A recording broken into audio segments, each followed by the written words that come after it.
catchier and more upbeat, and it resonates with Gen Z Filipinos. Like K-pop, it mixes English with other languages, and it's beginning to make an impact on the international music scene. P-pop band SB19 became the first Southeast Asian group to be nominated in America's Billboard Music Awards. But they're still a long way off matching the global success of K-pop's BTS and Blackpink. That's partly because, while entertainment has become one of Korea's main exports, Camille tells me that P-pop doesn't have the same level of government support. But in these days of music and dances going viral on TikTok, perhaps Alamat doesn't need government backing to make it big. Alamat means legend. And as they film the dance routine for their upcoming music video, energetic footwork tempered with smooth body rolls, lip-syncing those same lyrics we heard in the recording studio, I can see that they're determined to live up to their name. Hannah Gelbart there. And that's all for this programme. I'm Max Pearson. The producer was Polly Hope. And we'll be back again next weekend here on the BBC World Service.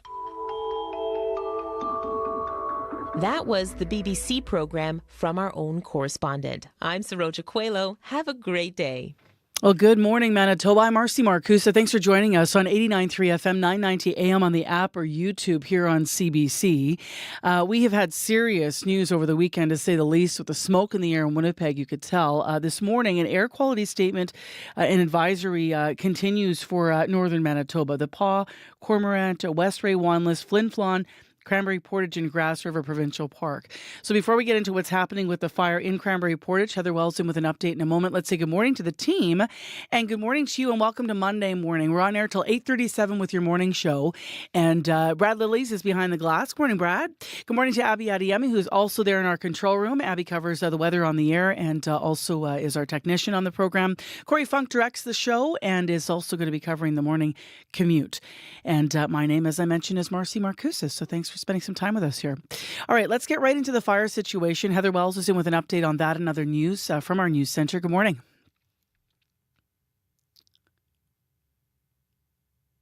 And unfortunately, we're having challenges hooking up with Heather. And so we will continue. Fire is burning close to Flin Flon and the town of Cranberry Portage. That town has been evacuated as the fire is now just about a kilometer away as of yesterday. So 600 people in that town, all forced to flee. The blaze now at about 35,000 hectares as of yesterday afternoon. So we'll bring you the latest. We'll hear from some people who have been forced out of their homes, what that experience was like for them. We're also going to hear about a walk that happened yesterday in downtown Winnipeg. It was the annual Mother's Day Memorial Walk in honor of Sunshine Wood. Wood has been missing since 2004, making this the 20th annual Mother's Day Memorial Walk. I'll be back with more Manitoba news at 6:30. All right. Thank you, Heather. You're welcome. So we will stay on the fire throughout the morning, of course, and hear more stories about those people who were evacuated. But also later in the program, we'll have a live update from the emergency coordinator in Cranberry Portage. So that's coming up on our show after 8. We start this morning by getting the situation in terms of what's happening with the fighting in Gaza. The talk of a ceasefire has collapsed. We're going to talk to an international affairs expert about the very latest. And we'll hear about a U.S. study that finds more than half of surveyed parents are burning out. So we'll hear more about that. Stay with us. On Cue with Tom Power. There's a new Planet of the Apes film out, and the big bad guy in the film, Proximus Caesar, is played by Thunder Bay's own Kevin Durant. Kevin will be here to tell you about making the film and what it was like to go to ape school before the shoot. What a wonderful day! That's coming up on Cue, followed by Commotion with Elamine Abdel Mahmoud on CBC Radio 1, the CBC Listen app, and everywhere you get your podcasts. This is World Report. Good morning. I'm Marcia Young. A Toronto area man is speaking out, and TD Bank tried to stop him from doing that. The bank agreed to reimburse him for a fee charged on his account, but only if he signed a confidential contract. Lawyers say it is troubling how often these agreements are being used to silence people. Erica Johnson has this Go Public investigation. Guang Hutsui was puzzled by fees on his bank statement, $1.50 for e-transfers. When he'd opened his small business account at TD Bank, his financial advisor told him he'd get 5 free transactions a month, including e-transfers. So he filed a complaint. TD eventually agreed to reimburse those fees, plus a little extra as a goodwill gesture for his frustration and inconvenience. But when the paperwork arrived, it included a confidential clause. Tsui wasn't allowed to tell anyone about the settlement. I was really stunned, to be honest, because I didn't do anything wrong. And why do you try to shut me up? He refused to sign, but the bank insisted. So I was told the offer sent to you is final, and there's no room for negotiation, for further communication. Take it or leave it. No one in Canada tracks how often non-disclosure agreements, or NDAs, are used. Initially created to protect trade secrets or intellectual property, they're increasingly popular to silence people who've been wronged, in cases ranging from financial disputes to insurance claims and sexual assault cases. Lawyer Jennifer Kaur. This requirement to try and keep people silent about almost anything is not democratic, and it suppresses freedom of expression. After Go Public contacted TD, the bank apologized to its customer, compensated him, and said he should not have been asked to sign a confidential contract, but wouldn't say why he was in the first place. Erica Johnson, CBC News, Vancouver. A wildfire is rapidly approaching a town in northeast BC.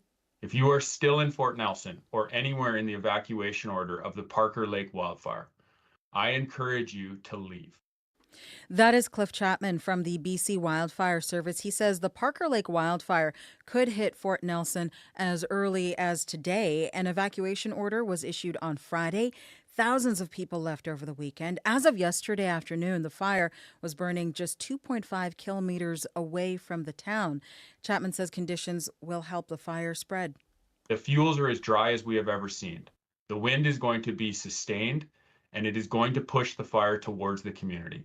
Escape routes may be compromised, and visibility will be poor as the fire continues to grow. There is better news for thousands of people on evacuation alert in northeast Alberta. Rain is in the forecast for today. We expect to hear soon from the prosecution's star witness in Donald Trump's hush money trial. Trump's former fixer, Michael Cohen, is expected to appear in the New York courtroom today. He will likely be asked about his role arranging hush money payments during Trump's presidential campaign. Cohen is also likely to go through a tough cross-examination. Trump's defense lawyers have already told the jury Cohen is an admitted liar. Millions of Indians are heading to the polls today in the fourth phase of its mammoth election. Many observers are surprised at the strategy adopted by Prime Minister Narendra Modi. Instead of extolling his record of success, Modi is focusing on India's religious differences. Salima Shivji has more. The crowd grows at this voting booth in Hyderabad, and in this Muslim-majority neighborhood, there is a clear favorite. It's not Prime Minister Narendra Modi or his Hindu nationalist BJP. Modi is the enemy of Muslims, Latifa Begum says, after casting her ballot. He hasn't done anything for us. He should not win again. Modi has been feverishly campaigning here in Telangana and projecting confidence, saying it will be a clean sweep for his party, which only won a handful of seats last time. This is one of several southern states whose seats Modi's party covets. A breakthrough in India's more educated and richer southern states is key to Modi's ambitions to win a larger majority. But it will be a tough fight, says political analyst Ganta Chakrapani. The Prime Minister, he himself started, focusing on Muslims. This kind of Hindu provocation, it won't work in South India, anywhere in South India. Unemployment, inflation. For 23-year-old Asim Khan, the economy is more important than religious sentiment. Is any party responding to those issues, would you say? Congress is responding more rather than the BJP. The Congress party has banded together with other opposition parties in an alliance that many analysts see as fragmented. But Congress controls Telangana's state government, and it's hoping that will help whittle votes away nationally from a BJP that historically hasn't connected with India's south. Salima Shivji, CBC News, Hyderabad. The Hamas-run health ministry is warning of dire consequences in Gaza. It says the health system could collapse within hours if it does not get more fuel. It is needed to run ambulances and hospital generators. The ministry says only about 1/3 of Gaza's 36 healthcare facilities are operational, but all are reported to have an acute shortage of fuel, medical supply, and workers. Some encouraging news this morning in cancer care. Death rates from the disease are declining. Still, an estimated 250,000 Canadians are expected to get a cancer diagnosis this year. And a shortage of family doctors means many people will find out later than they should. Health reporter Christine Birak has the story. Researchers estimate cancer will kill nearly 90,000 Canadians this year. But the rates or the actual likelihood of being diagnosed with or dying from cancer are expected to decline. The fact that mortality is dropping speaks to the value of investments in prevention, early detection, and treatment. Dr. Tim Hanna teaches in the Department of Oncology at Queen's University. He says stop smoking policies and screening programs for breast and colorectal cancers are paying off. Still, there are places where we can improve, I think. One of those places is in emergency rooms. It's devastating for the patients. Toronto ER Doc Kirit Grewal wrote an editorial in the Canadian Medical Association Journal. She says the ER is no place to be told you have cancer, but it's becoming routine. Patients are often older, lower income, and have worse chances of survival, and most of them do not have a family doctor. Oftentimes, if they can be sent home, they leave with a lot of uncertainties. They don't know what the next steps in care will be. You have to talk to your doctor, like... Nicole Macronia-Paw found out she had breast cancer at 33. She credits her family doctor for acting quickly. Would it not have been for her and the access to that doctor to get that first ultrasound, then who knows what could have happened. She hopes gains made in cancer care won't be undone by family doctor shortages. Christine Birak, CBC News, Toronto. One of the leaders of the self-styled 2022 Freedom Convoy goes on trial today. Pat King faces several charges, including mischief, intimidation, and obstructing police. He was arrested back in February of 2022 and spent 5 months in jail before being granted bail. His case is expected to draw a sizable crowd outside the Ottawa courthouse. A young black man is accusing police in Gatineau of racial profiling. He was arrested last month across the river from Ottawa. When police started questioning him, he says all he was doing was opening the door of his father's car. As Arthur White-Crummey reports, it led to a forcible arrest, and police say it was necessary. Apparently doing this is suspicious. Gaddafi Keenan Fagan Pierre acts out the moment police stopped at his home in Gatineau, Quebec. It was a simple everyday gesture, opening the door of his father's BMW, which he frequently borrows. Police asked him whose car it was. He didn't answer. He asked them whether it was stolen, whether anyone had called. And they were telling me that none of these things were happening. It's actually, I'm suspicious. And I was utterly disgusted and insulted. He says they talked about the way he looked, his clothes, a hat, hoodie, ripped jeans. The obvious thing that comes to mind to me is it was racial profiling. Soon after, as Fagan Pierre walked toward his front door, he says an officer grabbed his wrist and slammed him against the garage door. His mother heard the bang and came outside. It was a very negative, jarring situation for me. She saw her son wrestle to the ground, then an officer kneel on his back. I couldn't even breathe. The whole time I'm screaming. Gatineau police say the use of force was necessary because Fagan Pierre was resisting. They say racial profiling is never tolerated within the force, and after examining the case, police found no fault internally. In fact, they're pursuing possible charges against Fagan Pierre for allegedly obstructing police work. The family has filed complaints with the Human Rights Commission and with a police oversight body in Quebec. Arthur White-Crummey, CBC News, Ottawa.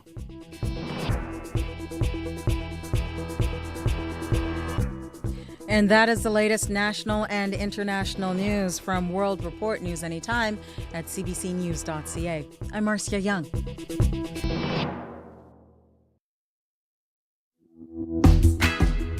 Well, after a smoky weekend in southern Manitoba and, of course, huge issues in northern Manitoba with evacuations, welcome to Monday morning and the very latest on CBC's Information Radio. This is 89.3 FM, 990 AM on the app or YouTube. Thanks for listening. I'm Marcy Marcusa, and the morning show is with you till 8:37 this morning in Winnipeg. A much clearer sky here in the city this morning. We still have air quality advisories to the north. It is partly cloudy and 3 degrees in Winnipeg this morning. Heather Wiles will be in a moment to talk more about the evacuations from the town of Cranberry Portage and more about what is happening today from what we understand. So stay tuned for that. In addition, this hour on Information Radio, a new U.S. study finds that more than half of surveyed parents and caregivers are experiencing burnout. This can affect the whole family's mental health. We'll hear more about the challenges that parents are currently facing and where the commonalities are, and also what more could be done to help families. So we'll have that interview. But right now, let's go to the top news. Here's Heather Wiles. Good morning. Well, that massive wildfire in northwest Manitoba has forced hundreds from their homes and sent smoke over southern skies yesterday. Jessica Janal is among 600 people who had to flee from the town of Cranberry Portage. She is now in a hotel in Thompson and says the whole thing was terrifying. It was like a bad nightmare. It was like you couldn't escape. And the people from Cranberry Portage are expected to get more information from their RM later this morning. That is after the RM is updated by Manitoba Hydro. Now, Hydro says the wildfire has caused outages to Cranberry Portage, Baker's Narrows, and Sourdough Bay, and they say restoration of power is unknown at this time. It was a smoky Sunday in Winnipeg because of all that wildfire smoke forced down by the northern winds. Well, today in Winnipeg, the sky is clear. However, we still have a special air quality statement in effect for the Paw, Flin Flon, Cranberry Portage, and Grass River Provincial Park. I'll be back with the latest on the fire and other Manitoba news at 6:30. Heather, those videos that were sent in by people that were leaving and firefighters in some cases in the area over the weekend are just, shades of, other towns we've seen across this country. It reminded me a lot of what we used, Fort McMurray. Remember, they were fire, just crossing the road and they're having to drive through it. It's kind of what happened. Yeah, absolutely. All right, thank you. You're welcome. So, of course, we'll stay connected to our news department as things develop. I also want to mention that bulletin, the last bulletin that we have from the arm of Kelsey, which is up Cranberry Portage Way there, it was last night at 8 o'clock. And so as the situation unfolds, the north flank of the town has been protected by heavy equipment and water bombers that have been working all throughout yesterday, as Heather was saying. So last night at 8, at least, they were saying the fire has not appeared to have increased in size. But of course, these things change very quickly. We're watching the wind very carefully. And later on in the program, we're going to have a live update from the emergency coordinator in Cranberry Portage. So they're going to be on our program after 8.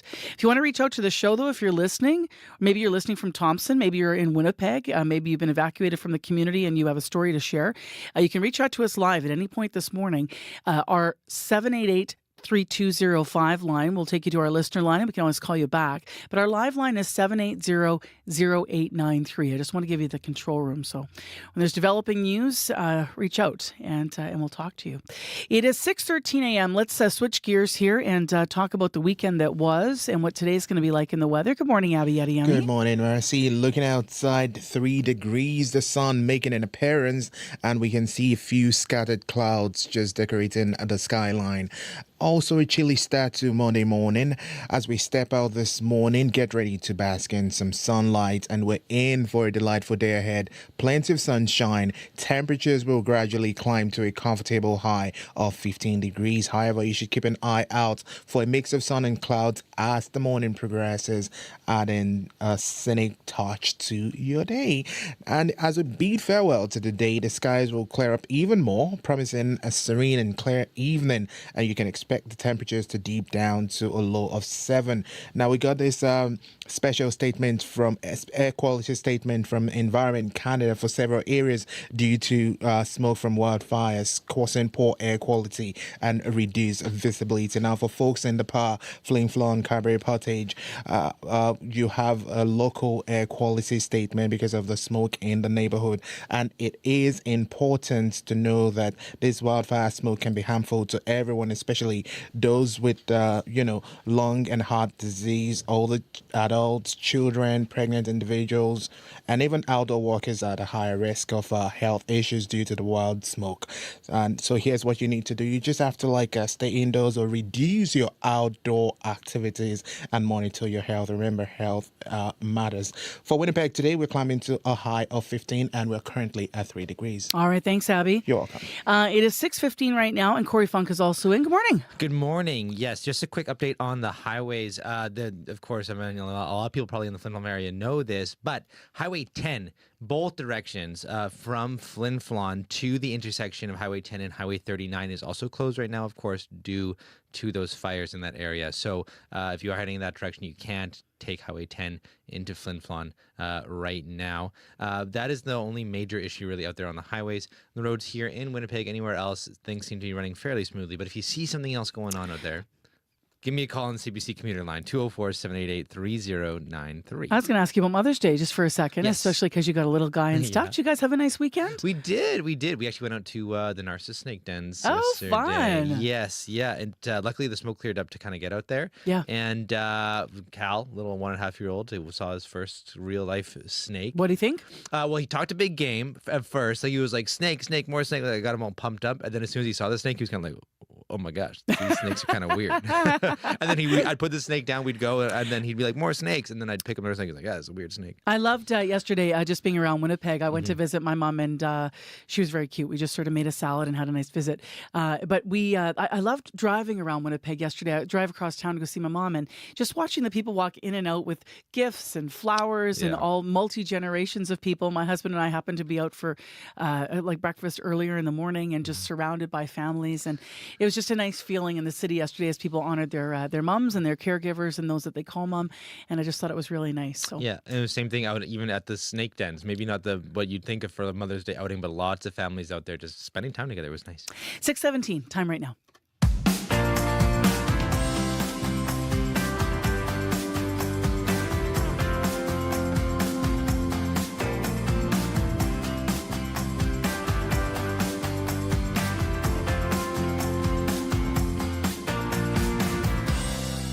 Well, if you were with us last week on the show, we got a lot of calls. I actually think that Radio Noon's going to pick this up this week and do a call-in on it.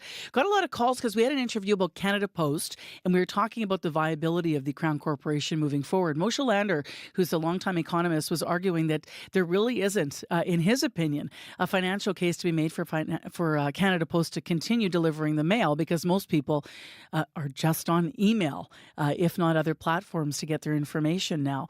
So we got a number of calls from people who said that they would be extremely concerned if Canada Post disappeared, but also as Canada Post looks at ways to be more financially viable, they are considering some proposals to perhaps deliver mail less frequently. So you wouldn't get your mail maybe daily delivered. Perhaps it would be once a week, twice a week. So Moshe was making an argument that that he doesn't see much of a future for Canada Post. So we got a number of calls on that. One of the things, that we're starting the show with this morning is the cost of actually mailing a letter now. It does cost more. Earlier this month, you might know that Canada Post raised the price of stamps again. This is the third increase in 5 years. But an entirely different phenomenon is also happening when it comes to collectible stamps. Their value has been mostly declining already for years. CBC's Blair Sanderson decided to put his own stamp on the story. With the premium, the stamp has just sold for approximately $9.5 million. About 10 years ago, a stamp sold at auction became the most expensive in the world. It was issued in 1856 for use in British Guiana for 1 cent.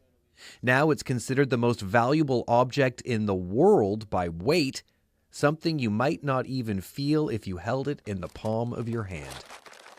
These are envelopes of stamps. Sitting at his desk that's covered in stamps, Bill Burden sorts through his mostly Canadian collection. He's a retired stamp dealer. He says stamp collecting is still a vibrant hobby for many, but fewer people are doing it. And that means demand for collectible stamps is declining, along with their value. If Dad spent a lot of money on stamps because he truly enjoyed the hobby and he justified it to everybody in the family that they were going to be worth a lot of money someday. They've had a pretty bad mindset for a long time, and they will quickly find out that that just doesn't work that way. Oh, it's so sad. Marcia Nason has observed the same phenomenon. She runs a company called Key Estate Sales that specializes in selling the belongings of loved ones who've recently died. It's a hard one. Everybody puts a value on their items, and rightfully so. And a lot of people, it's for emotional reasons because they can remember their mom and dad sitting at the kitchen table sorting through the stamps and taking such pride in preserving them and putting them in those little cases. Nason says the declining value of stamp collections is similar to what she's seeing with antique furniture and fine china. There's just not as much demand as there used to be. Expert Bill Burden says the peak of collecting stamps as an investment was likely around the late 1970s and early 80s. At that time, people would buy sheets of newly issued stamps, often directly from the post office, storing them away with the hope they would increase in value. Well, the sad truth is you'd be hard-pressed to find a stamp that's worth more now than it was in 1983. Ted Tishka runs a YouTube channel called Ted Talks Stamps. He uses the issuing of the U.S. Elvis stamp in the early 90s as an example of overheated interest in stamps. They were all printed in just the hundreds of millions. I gave a letter to the postman. And as we've been saying, sales of the Presley stamp started at noon in other parts of the country. Response pretty phenomenal. 500 million Elvis stamps are being printed, the largest ever special issue. So many people just stockpiled those and stuck them away, knowing those were going to be valuable one day, and of course not. In fact, sheets of stamps like those can actually be purchased for less than their face value, usually from people looking to unload collections. In those cases, the stamps are often put to use. Yeah, a lot of collectors, they like the envelope covered with these old stamps, 8-cent, 12-cent stamps. Tishka says these days, even some of the more rare stamps that were previously out of reach for many are now becoming available at more reasonable prices. In effect, the end of stamp speculation has returned the hobby to the purists. As for the legendary British Guiana stamp, the world's most expensive stamp arrived in London today with a security operation. It went up for auction again about 2 years ago and sold for only $8 million, a drop of about $1 million from its previous sale in 2014. For CBC Radio, I'm Blair Sanderson. Well, in a Manitoba twist when it comes to stamp, you might have noticed a new stamp series that was just released by Canada Post this spring, and it does feature the sunflowers from Altona. And meantime, if you want to weigh in on the future of Canada Post, and if you're especially in a rural or remote area, or if you're someone that just is old school and wants to continue relying on the delivered mail, you might want to take part in leaving a message on the Radio Noon listener line. That's going to be the topic of one of their call-in conversations. So you can call 204-788-3797. You can call now and leave a message if you want to talk about the future of Canada Post and also what having the mail delivered might mean in your community or to you or not. 204-788-3797.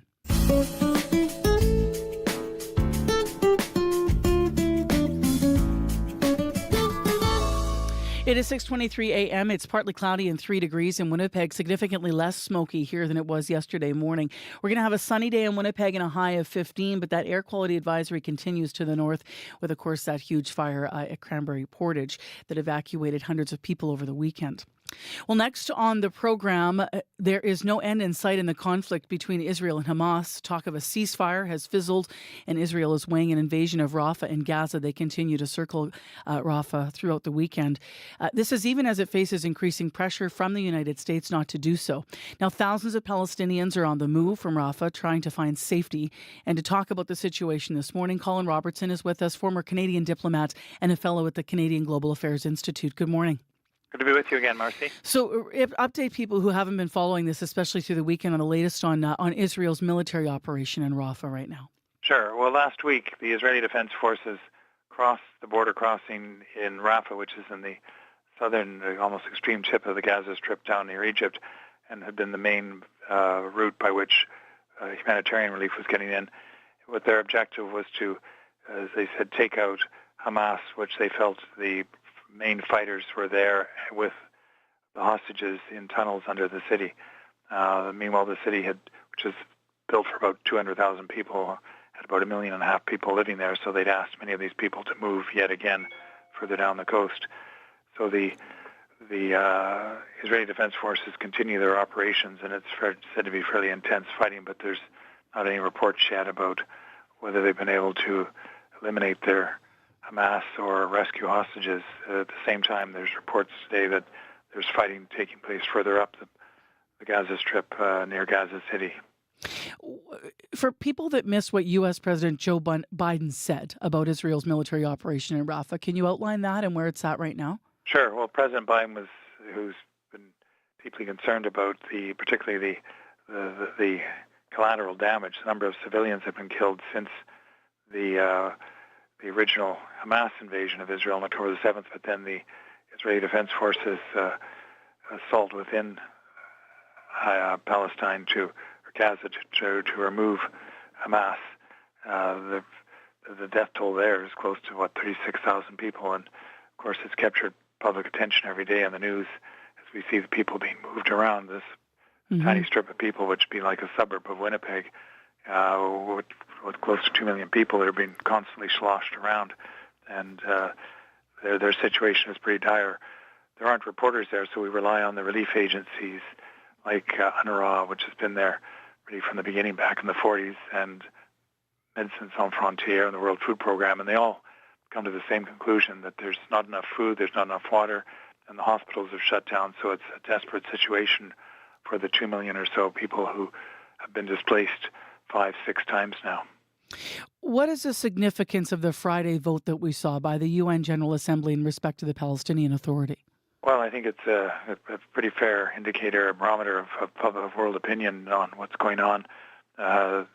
Whereas in October, after the Hamas invasion of Israel, tremendous amount of sympathy for Israel, but as a result of the Israeli counterattack, public opinion has shifted radically, and now, as we saw in the vote in the General Assembly, 143 countries voted to give Palestine a seat within the General Assembly.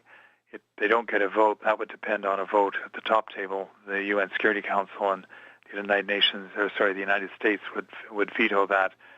In that vote you talked about, with 143 voting for, there were 25 abstentions, which included Canada and a number of Western countries. Only 7 voted against the resolution to give Palestine a seat in the General Assembly, and that included the United States. So what has Prime Minister Justin Trudeau said about Canada's abstaining from this vote? Well, he has said that our preferred result would be a negotiated solution that would see a two-state created. If you go back to, again, 1940s when the original deal was brokered that established the State of Israel. Actually, our most famous Canadian diplomat, Lester Pearson, who later became Prime Minister, was instrumental in that negotiating that deal, which created the idea of a two-state solution within Palestine. One state, Israel, and the other state would be Palestine, but that second state of Palestine has never really been created, and negotiations continue to this day. How does all of this affect Israel's international standing? Well, I think it's pretty clear that certainly public opinion is shifted against at least the Israeli government, and of course the opinion within Israel itself is divided, as we see with the demonstrations there. But as we know from the protests in Canada and the encampments in our universities, there is considerable public concern about what's taking place and the way that Israel has waged its counteroffensive within Palestine. I think it's hurt certainly the cause of Israel. Colin, thank you for the analysis today. I appreciate it. Okay, thanks, Marcy. Colin Robertson is a fellow with the Canadian Global Affairs Institute and a former Canadian diplomat. Coming up, we have business news. And this morning, Christely Ramlakan is with us. She's going to talk more about the cost of housing. She has, yet again, new figures on rent this morning that continue to tell the story of how people are struggling across Canada. In addition, she'll talk about what business groups are saying about how many Canadians will be affected by the capital gains tax changes. You might recall those being announced in the most recent federal budget. We did get a call in traffic just ahead of the news here. Mario called. There's a stalled car in the eastbound south perimeter just before Route 90, so the four-ways are flashing. Keep left. No delays yet in that area. And Highway 10, of course, is closed in both directions from Flin Flon to Highway 39 due to fire. 788-3093 to reach us. And with more on the fire situation and other news, the time now is 6:30. This is CBC News. Good morning. I'm Heather Wells in Winnipeg. At 6:30, it is cold out there. It's 3 degrees right now in Winnipeg. A mix of sun and clouds this afternoon. We don't warm up even to seasonal. A high today of just 15 degrees. Well, making a run for safety. Go, go, go! Go, go, go. Video posted on social media showing emergency crews driving near the flames in northwest Manitoba. Hundreds of people have been displaced by a massive wildfire there. Everyone in the town of Cranberry Portage was ordered to leave on Saturday night. Bailey Anderson left with her boyfriend's family. When we woke up, the whole town was completely covered in smoke. It was smoky outside. You could smell the fire. Ashes were falling from the sky. So we're just waiting to hear what was going on. Then the sirens started going off, and they had patrol officers telling people that they need to leave immediately. Officials say the evacuation of the town took about 2 hours to do. 600 people all out in just a couple of hours. The size of the blaze had grown to 35,000 hectares as of yesterday afternoon. Now, people from Cranberry Portage are expected to get more information from the rural municipality of Kelsey later this morning. That's after officials are updated by Manitoba Hydro following their aerial assessment. As of last night, Cranberry Portage was still in a state of emergency. In a Facebook post, the RM says the north part of the town has been protected by water bombers and heavy equipment. They also say no damage was seen as of 8 o'clock last night. Now, that wildfire near Flin Flon has caused power outages in Cranberry Portage, Baker's Narrows, and Sourdough Bay. Manitoba Hydro says it's not known when power will be restored. It says hydro crews will patrol the lines and substations for damage only once it's safe. Now, it was, because of all that smoke, a smoky Sunday in Winnipeg. The city spent the day under an air quality alert as the wind brought the smoke south. Winnipegger Ben Muster spent a little bit of time outside, but the smoky sky didn't faze him. I think we got to get used to this happening more often. So you maybe just put another MERV filter in the house and stay a little inside a little more often, but enjoy it while you got it. Everyone's health can be affected by smoke.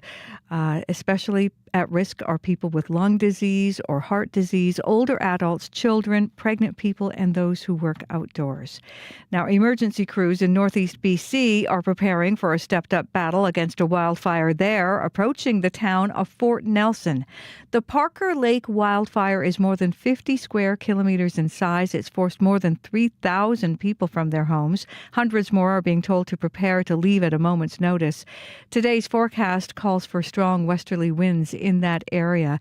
In Alberta, fires are also burning near Fort McMurray and Grand Prairie. You can hear the latest on these fires in Western Canada, as well as other national and international news coming up on World Report at 7. Farmers and ranchers in Manitoba are getting creative, trying to manage wild swings in weather. It comes after drought conditions gave way to intense rain this spring. Riley Lachuk reports. Underwater. Driving on Mark Schramm's cattle farm near Cartwright, you wouldn't know that just a few weeks ago, he was preparing for another year of severe drought. We were wondering whether, is this going to be a year where I was going to have to sell cows? Last year, his farm received just 20 millimeters of rain in 7 months. This year wasn't looking much better until it rained 5 times that much in just 2 weeks. Extreme swings in weather, a symptom of climate change causing Schramm to get creative. Solar and wind-powered pumps give his cattle a more reliable water source. Tyler Fulton is with the Canadian Cattlemen's Association. Much of the southern Manitoba was short of soil moisture last fall. Back on Schramm's farm, the recent rain and green grass, both causes for renewed optimism. Riley Lechuk, CBC News, Winnipeg. Dozens took part in the annual Mother's Day walk in downtown Winnipeg, a walk in honor of Sunshine Wood and all missing and murdered Indigenous women, girls, and Two-Spirit people. Sunshine Wood has been missing since 2004. Alaya McIver says it's important to keep looking for her. Sunshine is still missing, and we still need to find her. We still need to locate her. We still need to bring her home to her family, her community, and most importantly, her father. This was the 20th annual Mother's Day Memorial Walk. You can find more news updated throughout the day. Just head to cbc.ca/Manitoba. All right. Thank you, Heather. You're welcome.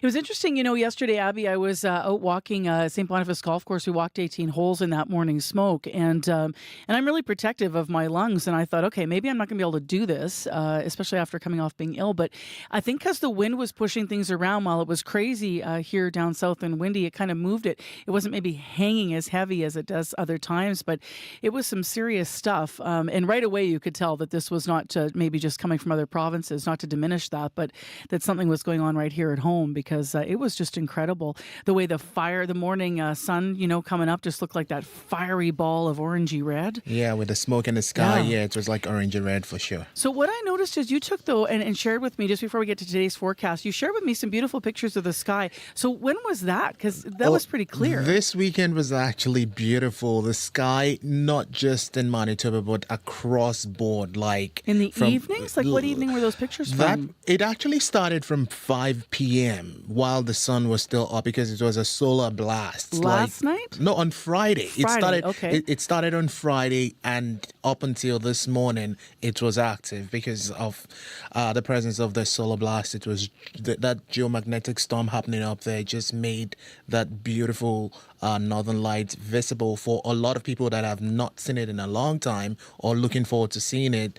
It was a perfect weekend for it. Did you hear around the world, though, there was a lot of chatter about how northern lights were being seen in places where they've never been seen before and shouldn't be seen, and it's causing a lot of people some stress about what's changing in the world. Yes, and even I started seeing some medical journals and articles about it actually triggers headache for some people. Yeah, it can. Because of the blast from the sun. Well, hopefully everyone kept their headaches at bay and maybe got some beautiful photos of the sky. It was beautiful. On the moments where it wasn't smoky here in Manitoba over the weekend. Today, we don't... I'll handle the maybe air quality statements in a moment again, just reiterate that. But forecast-wise, it looks not too bad. Yeah, not too bad. We're seeing sunrise in the city already and some scattered clouds just trying to make their exit, but it's more about the sunshine today. We have a chilly start, though, to this Monday morning. Today's forecast promises a delightful shift in the weather. You need to brace yourself for plenty of sunshine throughout the day, gradually giving way to a mix of sun and clouds by mid-morning, and we're seeing the temperatures climbing to a comfortable high of 15 degrees. Currently in the city, we are at 3 degrees. As we head to Brandon, where it's currently 0 degrees with partly cloudy skies, don't let that fool you. You're going to be seeing mainly sunny day ahead of you, and temperatures for folks in Brandon would reach 14 degrees. Thompson, up north, it's chilly at minus 3 degrees with cloudy skies, but fear not, the clouds are expected to clear up this morning and you'll be seeing highs around 11. Meanwhile, up in Churchill, it's also chilly up there, minus 8 with partly cloudy conditions. However, we'll be seeing a mix of sun and clouds clearing up late in the afternoon, and temperatures will get to +1. Down south in Dauphin, it's currently sitting at 0 degrees with partly cloudy conditions. Keep an eye out for increasing cloudiness and a chance of showers this morning, which will be clearing up by the afternoon period, and we'll see highs reaching 13 degrees. Gimli is currently enjoying a mild 4 degrees with partly cloudy conditions. There's going to be a transition into a sunny day for folks in the Gimli region. And that's also a mix of sun and clouds would take the center stage later. We'll see a high of 14. Steinbach is basking in 1 right now, and it's clear, sunny skies greeting folks in that area, and a similar forecast of a mix of sun and clouds with highs reaching 16 degrees. And finally in Morris, where it's a pleasant 1 degrees, sunny breaks also, you'd get a forecast mirroring the rest of the region with highs reaching 15 degrees. In summary, Winnipeg today forecast promises to be a delightful blend of sunshine and clouds. That's what we'll be getting, and climbing to a high of 15. All right. Thank you, Abby. You're welcome. So the air quality statement is lifted now for southern Manitoba. I just want to mention that you still are under that statement, though, for northern Manitoba. Of course, as you can imagine, around Cranberry, Portage, Flin Flon, and the Paw. Let's get to what's happening in the commute. Corey? Yes. Heads up here in the city, eastbound south perimeter at Route 90. We got a call from Maria, who I accidentally typed as Mario. That's why you read that earlier. It is Alter Maria. ego, Maria. Yes. Yes. So sorry about that, Maria. So there's a stalled car in the right-hand lane, right at eastbound south perimeter in Route 90. It's got its 4 ways flashing, so stay left to get around that. Got that call from Maria maybe about 10-15 minutes ago or so ago.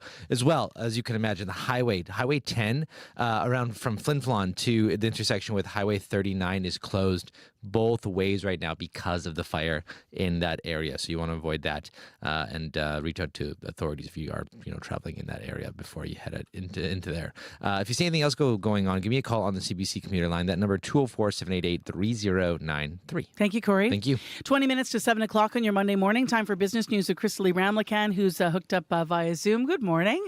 Hey, good morning, Marcy. So let's start with the cost of housing. We continue to monitor this. You have the latest figures now on rent. What are they telling us?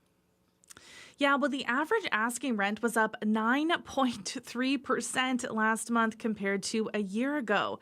So the average for all home types was almost $2,200 in April. And the data comes from Urban Nation looking at rentals.ca listings. And the average one-bedroom was just over $1,900, up almost 12% compared to a year ago. And a two-bedroom was almost $2,300, up 11%. Now, prices were more expensive in every province except Ontario, but the average rent was still just over $2,400 there. And Saskatchewan remained the cheapest, an average of $1,300, but it did overtake Alberta as the provincial leader in annual rent growth with an 18.4% increase. Now, BC maintained the highest asking rents at an average of just over $2,500. And there in Manitoba, a 9.8% increase brought its average to just over $1,600 per month. It's a lot of money, hey? Mm-hmm. So, I mean, 9.8%, when you really think about that, like it's a lot of money time over time. But Alberta, 18.4%. Yeah. Your next story is also about numbers, but it's actually about business groups talking about how many Canadians will be affected by the capital gains tax changes that were recently announced in the federal budget. So what are you hearing?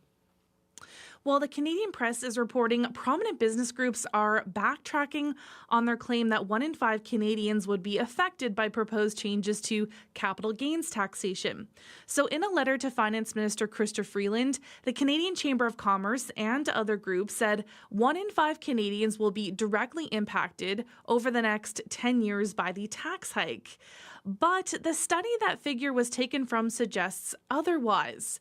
The study from Simon Fraser University estimates 1 in 5 Canadians would be affected over a 10-year period if the inclusion rate was increased on all capital gains. But the federal budget only increases the inclusion rate on capital gains above $250,000. So after that, the Canadian press asked some questions about the figure, and the Chamber of Commerce changed the letter on its website to say 1 in 5 companies would be directly affected. But it did not clarify how it arrived at the conclusion that 1 in 5 companies would be hit. Now, business groups are calling on the government to scrap the tax increase, arguing it's going to hurt the economy by lessening competition and innovation. But the federal government estimates less than 1% of Canadians would pay higher taxes on their capital gains, and says only a small share of corporations will be affected, as only about 13% of corporations even had capital gains in 2022. And finally, before we look at the numbers this Monday morning, the company that makes a Swiss Army knife is seriously changing its business. Yes, that's right. So it's working on a new version of the classic pocket tool, which will not have a blade. So the CEO says he's concerned about stronger regulations on knives in many markets. For example, the British government is considering new legislation amid increasing concern over the prevalence of crimes involving knives. So he says knives are seen as weapons rather than tools in some countries. So the company is working on new tools for specific sports or outdoor activities, including cycling. So the company was founded back in 1884, and it's been handed down through the generations. And in recent years, it has released new products such as socks, timepieces, and even fragrances in an attempt to counteract the pressures of Switzerland's strong currency. So the company says the strong currency eats into its margins, forcing it to be more innovative than its competitors. Fragrances. Really? Yes. I got to Google that later. All right, what are markets looking like today, Crystalie? So in Europe, markets are mixed as traders look ahead to the latest U.S. inflation data. Germany is down, the U.K. is up, France is down. In Asia, markets are largely lower as investors assess China's stronger than expected inflation data. So Japan is down, Shanghai is down, Hong Kong is up. Oil is up 40 cents to $78.66 U.S. per barrel. Gold is down $29.70 to $2,345.40 U.S. per ounce, and the dollar's just slightly down 0.01 of a cent to 73.13 cents U.S. All right, we'll talk to you tomorrow at this time. Take care. Okay, thanks, Marcy. That's Crystalie Ramlichan with our business news.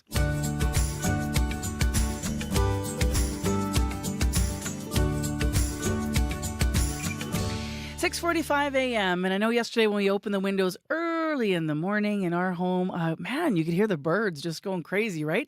A little bit of cool weather followed by that rain, followed by that sunshine, and then that warmth on Saturday that felt particularly warm all across at least southern Manitoba and Winnipeg. And the trees were just popping open with the buds everywhere. The next tune we're going to play this morning is called Songbirds. Tim Baker describes the latest song as an old stone set in a new ring. Like a fool in a foolish coat, trying to be cool, but just being cold. I have seen the saddest thing. Not you crying, but that you're hiding it from me. No, be free, just be as you like, and sing like a bird, and soar and sing in flight. No, be free, but connected to the sky, and sing like a bird, soar and sing in flight, singing like dee-dee-die, die-die, dee-dee-die, die-die, dee-dee-die, like dee-dee-die, die-die, dee-dee-die, die-die. I saw you shrink back into your sleep. I saw you shrink until you disappeared from me. What do you hide from? And what hides from us? And what kind of colors have we covered up and lost? No, be free, just be as you like, and sing like a bird to the oncoming light. No, be free, but connected to the sky, and sing like a bird, and soar and sing in flight, singing like dee dee day day day dee dee day day day dee dee day, like dee dee day day day dee dee day day day. Tim Baker out of St. John's, tunes called Songbirds. And yesterday, by the way, May 12th was Manitoba Day. So if you want to check out the 12 Manitobans who are being honored with the Order of Manitoba this year, please do. And also want to mention that when it comes to birds, the great gray owl, in case you're wondering, looking for some Manitoba trivia, was adopted as our province's provincial bird emblem back in 1987. For breaking news as it happens, stay with CBC News. For the latest updates and what it means for Canadians, stay with CBC News. When the biggest stories break, both at home and around the world, stay with CBC News. Time right now is 10 to 7 on 89.3 FM, 990 AM or on the app. Well, you might know, if you've been following the news over the weekend, that the fire situation is not just causing huge challenges in Manitoba, but also in other provinces as well. So you hear the very latest coming up in national and international news. We have an air quality statement that is still in effect for northern Manitoba, including Cranberry Portage, the Paw Flin Flon areas. And of course, Cranberry Portage is the site of where hundreds were evacuated over the weekend. We will get a live update later on the program after 8 o'clock. And of course, you can follow online as well. There's some incredible video that has been sent in from that part of Manitoba to our news center through the weekend. So cbc.ca/Manitoba is where you can check it out. Well, speaking of the weekend, now that the Mother's Day festivities are over, it is back to the daily grind of parenting for moms, for dads, for caregivers.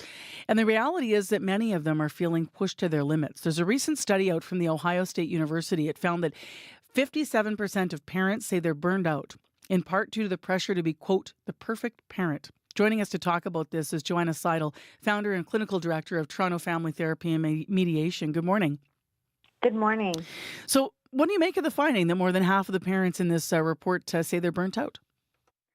Well, I think that it's not surprising at all. I think that all of the excessive demands that parents are facing these days is a recipe for burnout. What do you mean by excessive demands? Well, I think that there's a lot of demands for parents to be the perfect parent, to have it all together, to work full time, and to raise a perfect family, and to have well-adjusted children who are intelligent and play sports, and all the sorts of pressures that we see, on social media or that we just feel. I was going to ask where most of the pressure is coming from in your view, and how it's changed from what, the seeking having it all, so to speak, is not a new idea, but there are changes in terms of the pressures. Is that all coming from social media in your view? I don't think it's all coming from social media. I think there is. I think social media puts more pressure because, when people are scrolling, they're seeing the perfect image of a family life, right? The perfect home, the perfect parents, the perfect children. But I think, there's many other factors like, there's deep economic pressures to give your children everything. And of course, the cost of living is quite substantial, and a lot of pressure for parents to work and to move up in their career, and to, the competing demands of working full time and raising children can take a toll on parents. What are some of the common signs of burnout that parents should watch out for? I think just like pure exhaustion, right? Like parents are feeling very overwhelmed. They're tired all the time. And I mean, this can lead to mental health issues such as depression and anxiety and irritability. And I think, the most significant signs of burnout is when parents really, stop, liking their parenting role, and they stop interacting with their children, and they can't wait till the end of the day, and they always just want to escape from all their demands in life. Are there strategies for parents to reduce those feelings? Because a lot of parents may be listening saying, how do I get away from this? I can't get away from the economic pressure. You're not getting away from your parenting. So how do you carve out that time to make sure you're taking care of yourself? What does that look like? Well, I think that's it, is just prioritizing yourself and recognizing that you don't need to do everything and you don't need to be pulled in so many directions. And so I think parents need to feel more comfortable saying, no, I am not able to do that, and not fill up their plate. They're so used to kind of working on overload and having a full plate where it's okay to kind of back off from that and just prioritize themselves and take some autonomy from being a parent and enjoy their own individual life. Do you think that enough people actually have been sort of working on their own sort of coping skills to have boundaries to sort of, deal with the judgment that comes when you do say no? Because there can also be that the people that aren't saying no can continue to fuel that, I can do it, you can do it, we're all perfect parents, let's just do it. And then that can be where those feelings of somehow inadequacy or failure creep in, I think. Yeah, I mean, I think that's exactly right. I don't think parents are working enough on being able to say no. I think they're just keeping up with everything around them. And then when things start to fall apart, they feel like they're not doing enough, or they feel inadequate and they're not feeling good enough. But I mean, the truth is that there are so many parents struggling, and that is what the study showed, right? So if people just spoke up the truth a little bit more, that they're really struggling and they're overwhelmed and they're really falling apart, then maybe the image of trying to keep up won't be, so high. What's the strategy for saying no to your kid? Because sometimes some of that keeping up can mean you can't get to every game or every play or every event anymore. And maybe that's how you've been measuring, your support for your child. So do you set different expectations? Like, I'm going to come to, 6 of 10 games. I just can't manage all 10, or... Absolutely. I think it's very healthy to set realistic expectations for your children. And, if they don't have a parent show up, at an assembly or at one game, it's okay. They will manage. They will cope. They're resilient and they're strong. So, obviously you don't want to neglect your child and you still want to be there for them. But if you can't make it to everything, they will be totally okay and fine. Anything to add, Joanna, that I haven't asked about that might be helpful for parents to hear this morning if they're navigating this? Yeah, I think, for parents is just to stop, feeling so overwhelmed and stop filling up their lists and, be a little bit more flexible and be okay with not being able to be everywhere at all times and being pulled in 20 different directions. And just for parents to remember not to compromise their own mental and physical health when being a parent, but to prioritize their own well-being. Thank you for this morning. Appreciate it. Thank you. Heading into that busy season too, right? End of the year, summer's going to be coming, grads, all of those busy things in families. Joanna Seidel's been with us, founder and clinical director of Toronto Family Therapy and Mediation, responding to a recent study about parent burnout. Let's get to Heather Wells for our developing news at 3 minutes to 7. Good morning. Well, fleeing the flames. Let's go, go, go, go! That was some video posted on social media showing emergency crews driving near the flames of a massive wildfire burning in northwest Manitoba. Hundreds of people have been forced out of Cranberry Portage. They are now staying in hotels and motels around northwest Manitoba. The fire was within a kilometer of Cranberry Portage as of yesterday. Officials say the evacuation of the town of about 600 took just a couple of hours, and at last word, the size of the blaze had grown to 35,000 hectares as of yesterday. In other news, some Manitoba farmers are coming up with creative ways to keep up with extreme swings in weather. In southern Manitoba, just a few weeks ago, farmers were dealing with the prospect of severe drought before more than 100 millimeters of rain fell in just the last 2 weeks. We're going to hear from a producer in the Cartwright area in our next local news at 7:30. Thank you, Heather. You're welcome. Well, but due to fire, Highway 10 in both directions is closed from Flin Flon to Highway 39. 788-3093 if you have anything else to update about the commute. Speaking of which, in the next hour of the show, how important is it to wave after someone lets you yield into traffic? Well, here's how one person feels. How important is that wave? That wave changes my life. I love it so much. If I'm driving and someone gives me a little wave, it's just like, okay, it's valued. If it's not, then I'm just like, why did I even let you in? The high emotions of the wave in traffic. Stay tuned. We're going to dig into that in the next hour of the show. Weather-wise, 3 degrees in the city of Winnipeg. It's sunny for the day today and a high of 15. We'll be able to see the sun because our air quality is better than it was yesterday.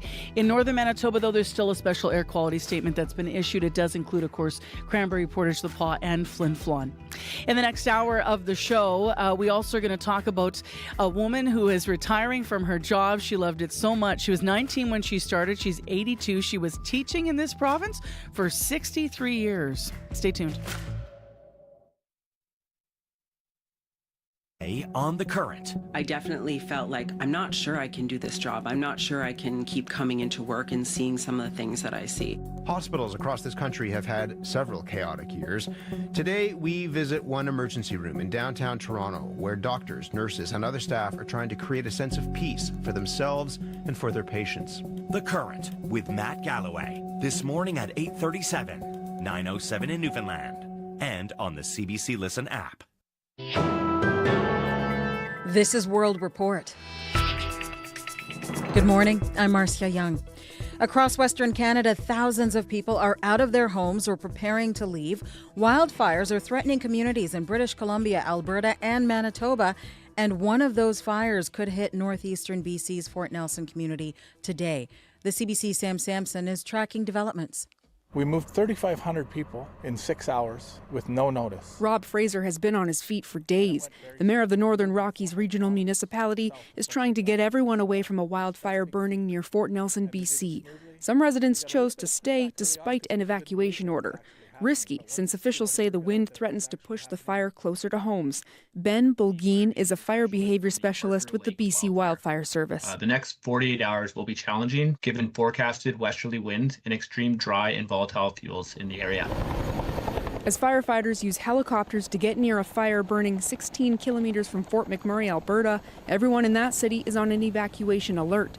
Pharmacist Usama Benhameen called in extra staff Sunday to help with customers stocking up on prescriptions, just in case they have to flee. I also detected that anxiety and less sleep and worries and stuff like this, so we calm them down. Schools in Fort McMurray are still open this morning, but in a letter sent home to parents, staff ask for updated contact information in case of a midday evacuation. Let's go, go, go, go! A fire in northern Manitoba forced 600 people from their homes in Cranberry Portage. Jessica Janile said she could watch the fire burn from the highway as she fled with her family. It was like a bad nightmare. It was like you couldn't escape. That fire is 35,000 hectares, about twice the size of Regina, and it's burning not far from the Saskatchewan border. The Saskatchewan government sent water bombers to help douse the flames, a multi-provincial response as all of Western Canada battles wildfires. Sam Sampson, CBC News, Edmonton. Flash floods and mudslides have killed more than 40 people in Indonesia. An excavator clears debris of a collapsed building in West Sumatra province. Heavy rain lashed the region over the weekend. Hundreds of police and military personnel are involved in search and rescue operations. More than a dozen people are still missing. Israel is marking Memorial Day.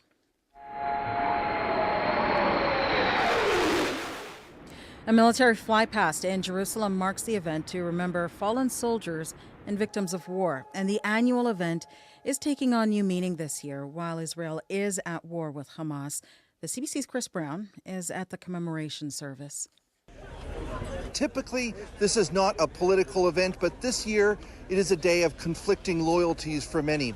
Right now we're on Mount Herzl. It's Jerusalem's main cemetery where many war heroes and former leaders are buried. An air raid siren sounded for 2 minutes as part of the ceremonies commemorating those who've died. The event was presided over by Prime Minister Benjamin Netanyahu, and yet many Israelis who oppose his government and who want an end to the war in Gaza have either urged his government ministers to stay away from these events, or they've organized counter ceremonies without them. Tonight, hostage families are going to be holding their own rallies, calling for the government to bring those in Gaza still home.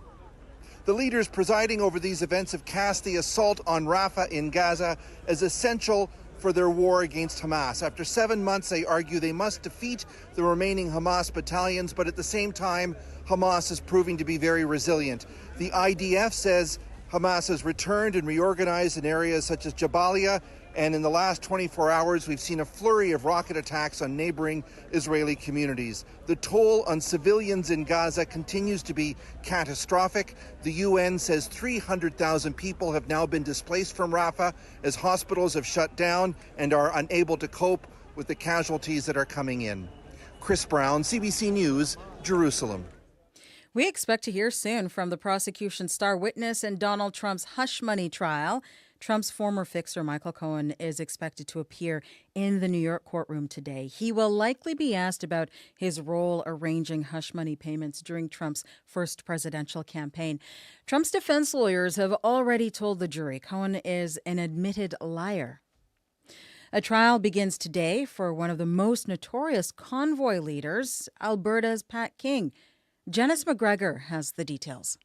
Among all the truckers that taunted and jammed downtown Ottawa, Pat King's voice boomed the loudest. But he didn't just use social media to gripe about gas prices and vaccine mandates to his hundreds of thousands of followers. He also mocked specific ethnicities and once warned Prime Minister Justin Trudeau that someone would make him catch a bullet one day. He later told a public inquiry he regrets saying that. King wasn't released on bail until 5 months after his arrest. He faces a list of charges, including criminal mischief, obstructing justice, perjury, and counseling others to commit mischief, disobey a court order, and obstruct police. Unlike other convoy leaders, King's defense isn't bankrolled by libertarian groups. He was allowed to return online to fundraise for his legal bills. King told followers last month that this trial is the fight of his life. Janice McGregor, CBC News, Ottawa. Tens of thousands of seniors are taking advantage of the new Canadian dental care plan. It began providing service less than 3 weeks ago on May 1st. The plan focuses on low and middle income residents who do not have private dental insurance. As Marina von Stackelberg tells us, some providers say many of their new patients have not seen the dentist in years. Oh, you have a bleeding gum. Bleeding. Okay. Right now even? Ottawa dentist Melvin Lee says he hasn't seen patients with oral health this bad since he did mission work overseas. Massive cavities, mouthfuls of broken teeth, bleeding gums and abscesses. He's treated them all in less than 2 weeks of providing the new Canadian dental care plan. They haven't seen a dentist 5, 10, even more years, simply because they haven't been able to afford it. The federal government says 46,000 claims have been processed so far. You could tell they were relieved. Ottawa denturist Dan Kilray treated one senior who had the same set of dentures for more than 40 years. The teeth were worn out, the plastic had changed color, it was just generally not good for their health. Nearly 9,000 oral health care providers have signed up for the new public insurance plan. That number has increased since the program started covering seniors on May 1st.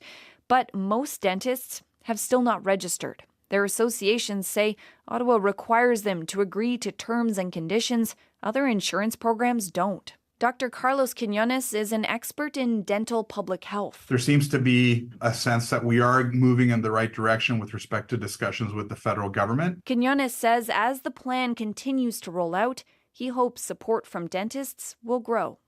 Marina von Stackelberg, CBC News, Ottawa. Some members are calling for a change in leadership at the Black Business and Professional Association. It's a prominent charity in Toronto, but for weeks there have been questions about how it's been spending money from government grants. Internal documents obtained by CBC reveal inaccuracies with how the charity has been reporting its spending to the CRA. Sarah McMillan has more. The Black Business and Professional Association has built a name for itself over 4 decades, supporting entrepreneurs, celebrating excellence. But now there's controversy among some of the membership. Internal charity documents show the BBPA awarded at least $1.5 million in contracts to 2 companies owned by former board members while they were leading the charity. This is material information and it needs to be accurate. Kate Bain is with the watchdog group Charity Intelligence. She says the contracts themselves are not necessarily a problem, but she says the charity's board must disclose every penny to the CRA. Our investigation found that didn't happen, with more than $800,000 not correctly reported. It wasn't just a typo one year. It's consistently misreporting or inaccurately reporting material transactions for years. Longtime charity member Angelina Williams says the contracts seem to go against the spirit of an organization that's meant to uplift Black businesses. The majority of the members are small businesses, and if they could just get one contract with a government-funded charity like the BEPA, that goes a long way. The former board members both told CBC the contracts were approved by the board, with one of them noting she recused herself from any decisions related to her company. A lawyer representing the board says it is launching an independent review and says the chair and another member have temporarily stepped down. Some members are calling for the entire board to step down. Sarah McMillan, CBC News, Toronto. And that is the latest national and international news from World Report. News anytime at cbcnews.ca. I'm Marcia Young.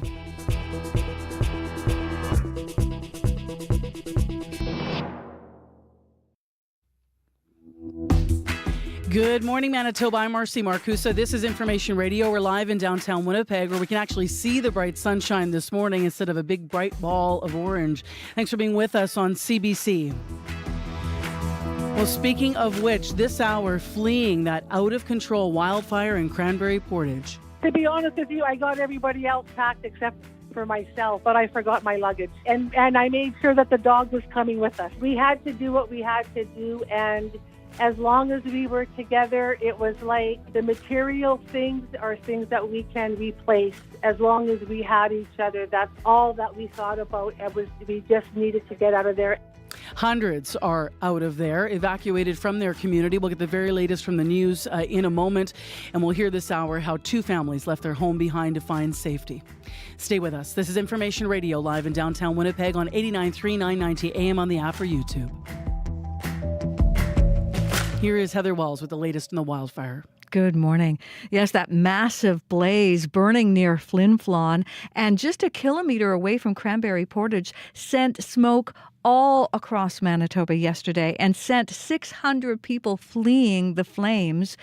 We are going to hear from some people who are now staying in motels in the area just to get out of there. The people from Cranberry Portage are expected to get more information from officials later this morning, but at last word, we can tell you the size of the blaze had grown to 35,000 hectares. That was as of yesterday afternoon. And Manitoba Hydro says they're still dealing with powder outages in those areas. The problem is they can't get their crews to check the lines until it's safe to do so. So we'll bring you the latest on that. Now, as I mentioned, smoke from the wildfire drifted over Winnipeg yesterday, shrouding this city for most of the day and prompting an air quality alert. How did you handle that? We're going to hear from one Winnipegger as to how he handled it. And today, there is still an air quality alert, not for southern Manitoba, but for places like the Paw, Flin Flon, and Cranberry Portage. I'll be back with more Manitoba news at 7:30. I like how Sam Sampson, our colleague now, national CBC reporter, framed this. You were saying the 35,000 hectares, Heather. Yes. Twice the size of Regina is her framing. Isn't that crazy? Yeah, it is crazy. Massive. If you want to see video and photos, by the way, that have been provided by fellow Manitobans who have been sharing their story of fleeing with CBC, please go to our website, cbc.ca/Manitoba. Maybe you're going to watch some images on YouTube throughout the morning here. Abby, how's the weather here down south? Currently, we are at 4 degrees right now. We're seeing that sunshine outside and scattered clouds decorating the skyline. Today's forecast is promising a mix of sunshine and clouds as the day progresses, and we will start to enjoy that sunny skies. But as the day progresses, it's going to be a transition into more of like a mix of sun and clouds by the mid-morning period. And we'll see the temperatures climb to a comfortable 15 degrees. So it's shaping up to be a beautiful day ahead. Now, as we move into the evening period, we're going to be expecting the skies to clear up even more, offering a serene night with temperatures dipping to 7 degrees. And if we just have a sneak peek on tomorrow, our clouds will roll in. It's going to get thick by the day, and then we should be prepared for some rain showers likely to begin in the early afternoon period. But to sum it up, today brings beautiful blend of sunshine and clouds, and we're heading to a high of 15 degrees. All right. Thanks, Abby. You're welcome. Put some shades in the backpack if the kids are walking to school.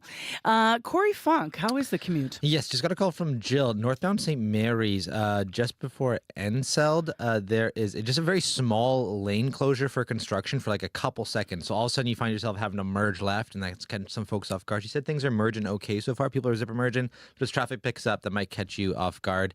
As well, of course, due to those fires in northern Manitoba. Reminder, Highway 10, both ways between Flin Flon and the intersection with Highway 39 is closed both ways because of that fire.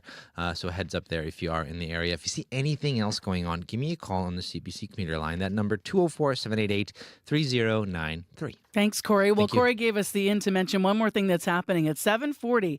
How important is it if you do the zipper merge that you wave at the person that lets you in?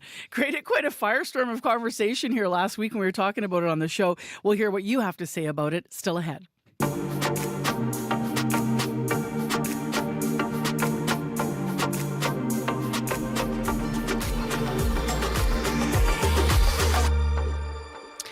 Well, over the weekend, it was Manitoba Day, and 12 outstanding Manitobans were highlighted to receive the Order of Manitoba. That list coming out yesterday. It includes Dr. Brent Rusin, who was, of course, front and center for so much of the pandemic, and Justice Marie Sinclair. I was quite surprised that he had not yet received the Order of Manitoba, but that list coming out yesterday. Of course, there's so many different outstanding people walking through our province each and every day, and many of them are teachers, shaping the young minds of tomorrow. Well, our next guest has been teaching for a long time. When Marlene Much started teaching, she was 19 years old. And now, after 63 years of shaping young minds in the province, she's going to retire next month. She spent most of her years teaching at Oakenwald School in Winnipeg. And tributes have been pouring in, actually, from hundreds of her former students, if you follow her on Facebook. And many of them are heartfelt messages wishing her well. She popped by our studio late last week to share her story. Good morning. I can't imagine how you're feeling getting ready to retire. I have mixed feelings, but it is time. I feel it is time. This is the first year I've felt it is time. Now, when did you know you wanted to be a teacher first? I always wanted to be a teacher when I grew up. I grew up on the farm, and when any people or children would come to play, I wanted to be the teacher. So right from a very early age.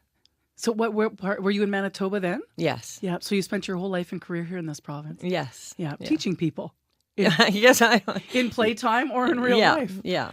I understand in grade 9 you hit a bit of a hurdle where you thought that you weren't cut out for it. Yes, because I was in a rural school, a one-room rural schoolhouse, and the teacher taught grade 1 to 8, but for grade 9, you took correspondence. So the teacher wasn't helping you. So I did the correspondence, and then I failed my grade 9, and I had to repeat it. And I really was hesitating about it.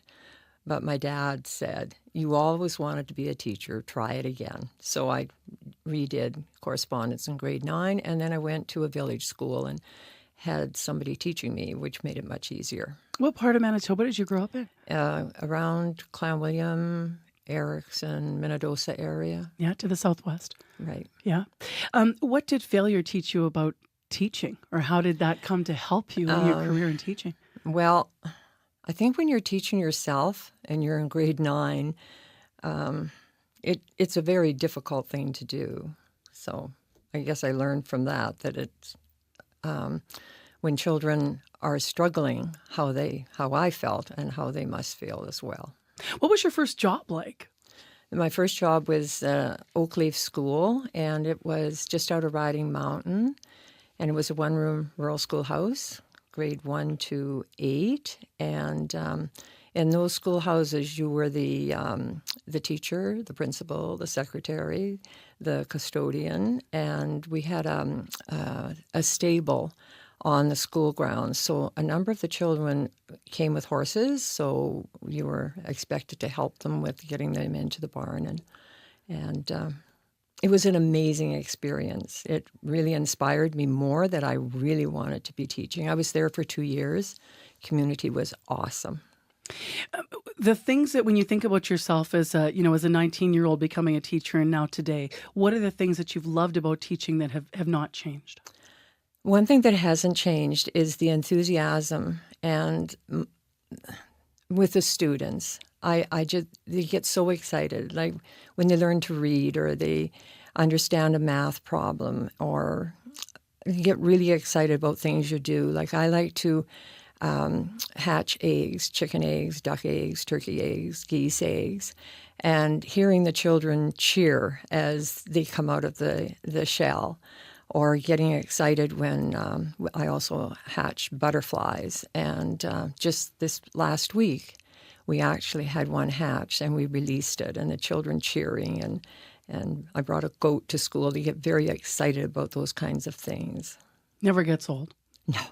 What about the most challenging parts of teaching? I can't imagine how much it's changed in your long career. It has changed big time. The challenge today is the large class sizes and the many cultures that we have. Our children aren't speaking English, and the special needs are with us as well.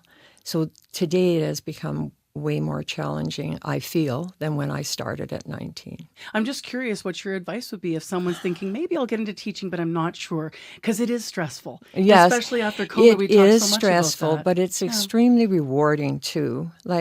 And I always felt with my students that I wanted to give them life skills. I wanted them to respect people and the structure that you have in your classroom, the disciplining. I still feel that children need the disciplining, and getting children to get excited about what you're doing and putting in the extra time with them if they're struggling, like helping them further along. Do you have a stash of teacher gifts that you've kept somewhere? Well, some of the gifts I'm still using, and some of the gifts... like? A Corningware set that I got in 1963 from the Oak Bluff students. And every time I use it, I think of those students and my time with them. They were a challenging class. I had 33 grade 3, 4, and 5. They were a challenge, a real challenge. But in June, they presented me with this gift, and it was amazing to see how they turned around, like in disciplining and everything. I love that they thanked you with Corningware. A Corningware set, yes. And I still have it. Actually, I'm taking a piece of it to show them because a number are coming from Oak Bluff. So I'm taking one of the dishes to show them that I still have it. Why not retire in your 50s or 60s?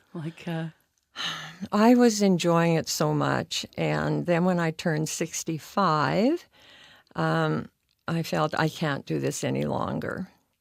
So I went down to apply for my pension, and they said, you don't have to retire, because I was telling them how much I still love the children and everything. And they said, you don't have to retire.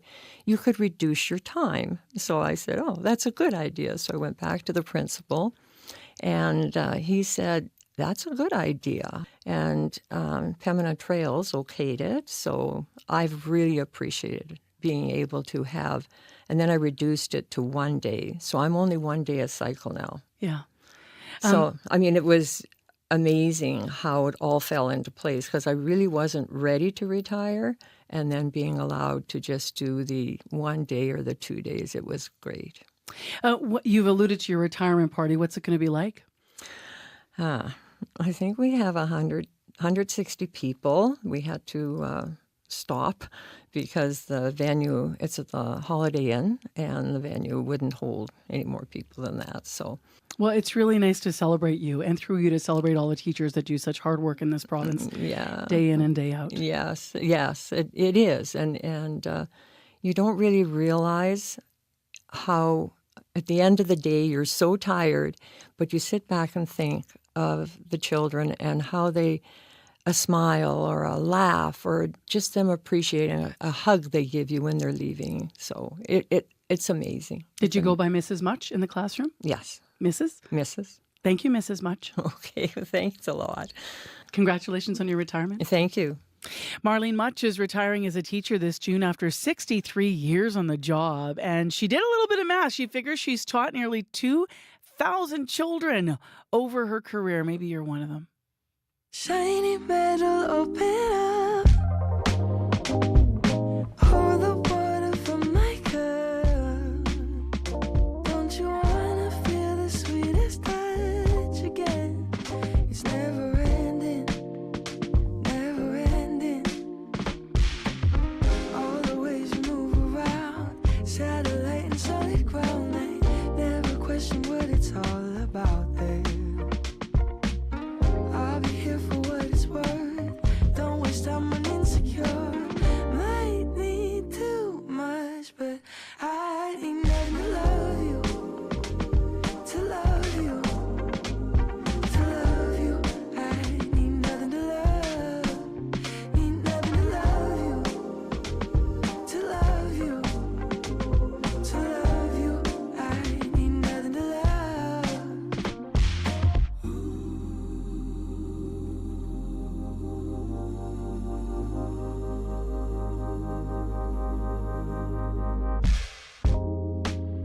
See, I can only give, I'm not taking. And there's so much fruit on the tree, baby. It's no lie, no crazy making. I just wanna love you. Couldn't you let me try? Ooh. All the ways you move around, satellite and solid ground. I never question what it's all about there. I'll be here for what it's worth. Don't waste time on insecure. Might need too much, but I need nothing to love you. To love you. To love you. That's the name of this tune, Need Nothing. Katie Tupper. She hails from Saskatoon. It is 7:25 a.m. on 89.3. You're on Information Radio, the morning show on your Monday. Thanks for joining us.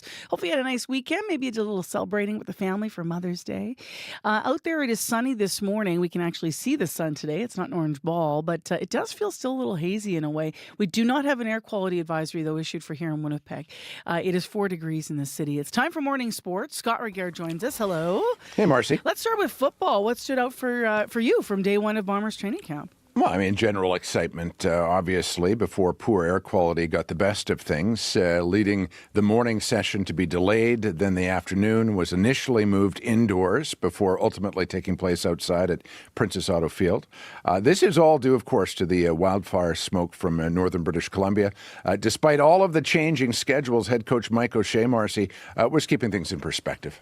It's day one of camp. I think to a man, they would have been disappointed if they had to be held back, but Mother Nature cooperated, and I'm certainly not a meteorologist, but from what you hear, this could be a dry summer, and we'll be dealing with this. And if this is all we have to deal with, that's great, because a lot of people have forest fires raging by your town. There's a lot more they're worrying about, and so switching practice around is really nothing.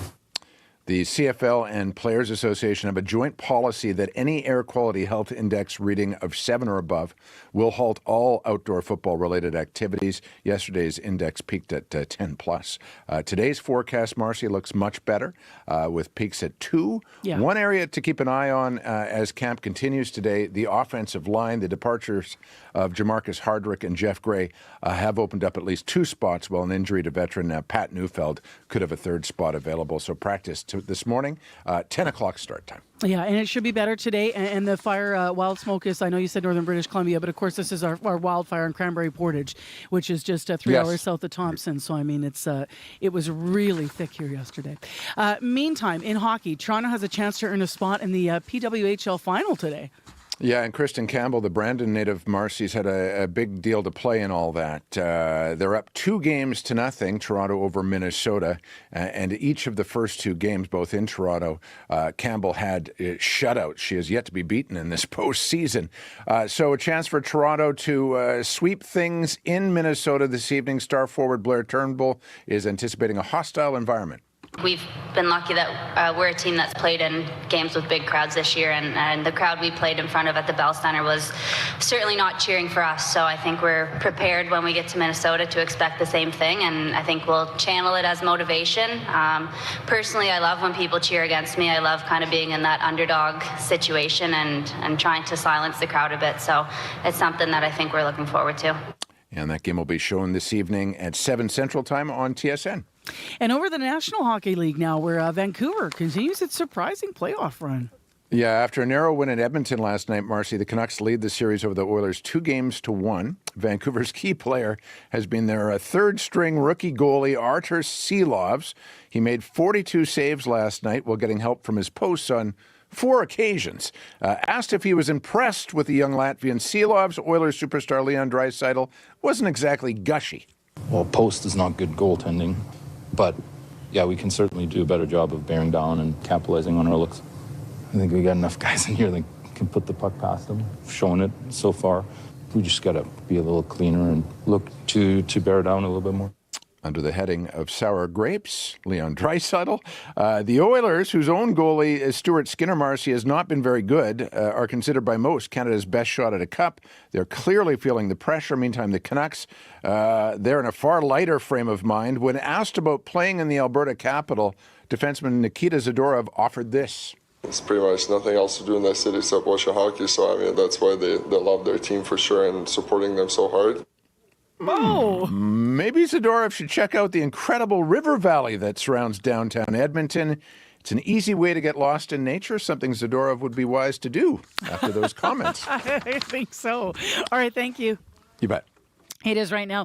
Coming up to news time, I want to mention Highway 10, both directions closed from Flin Flon to Highway 39, of course, due to the fire in area. If you need to reach us on the commute with anything in the city of Winnipeg or out in the highways this morning on Monday, 788-3093, please reach us.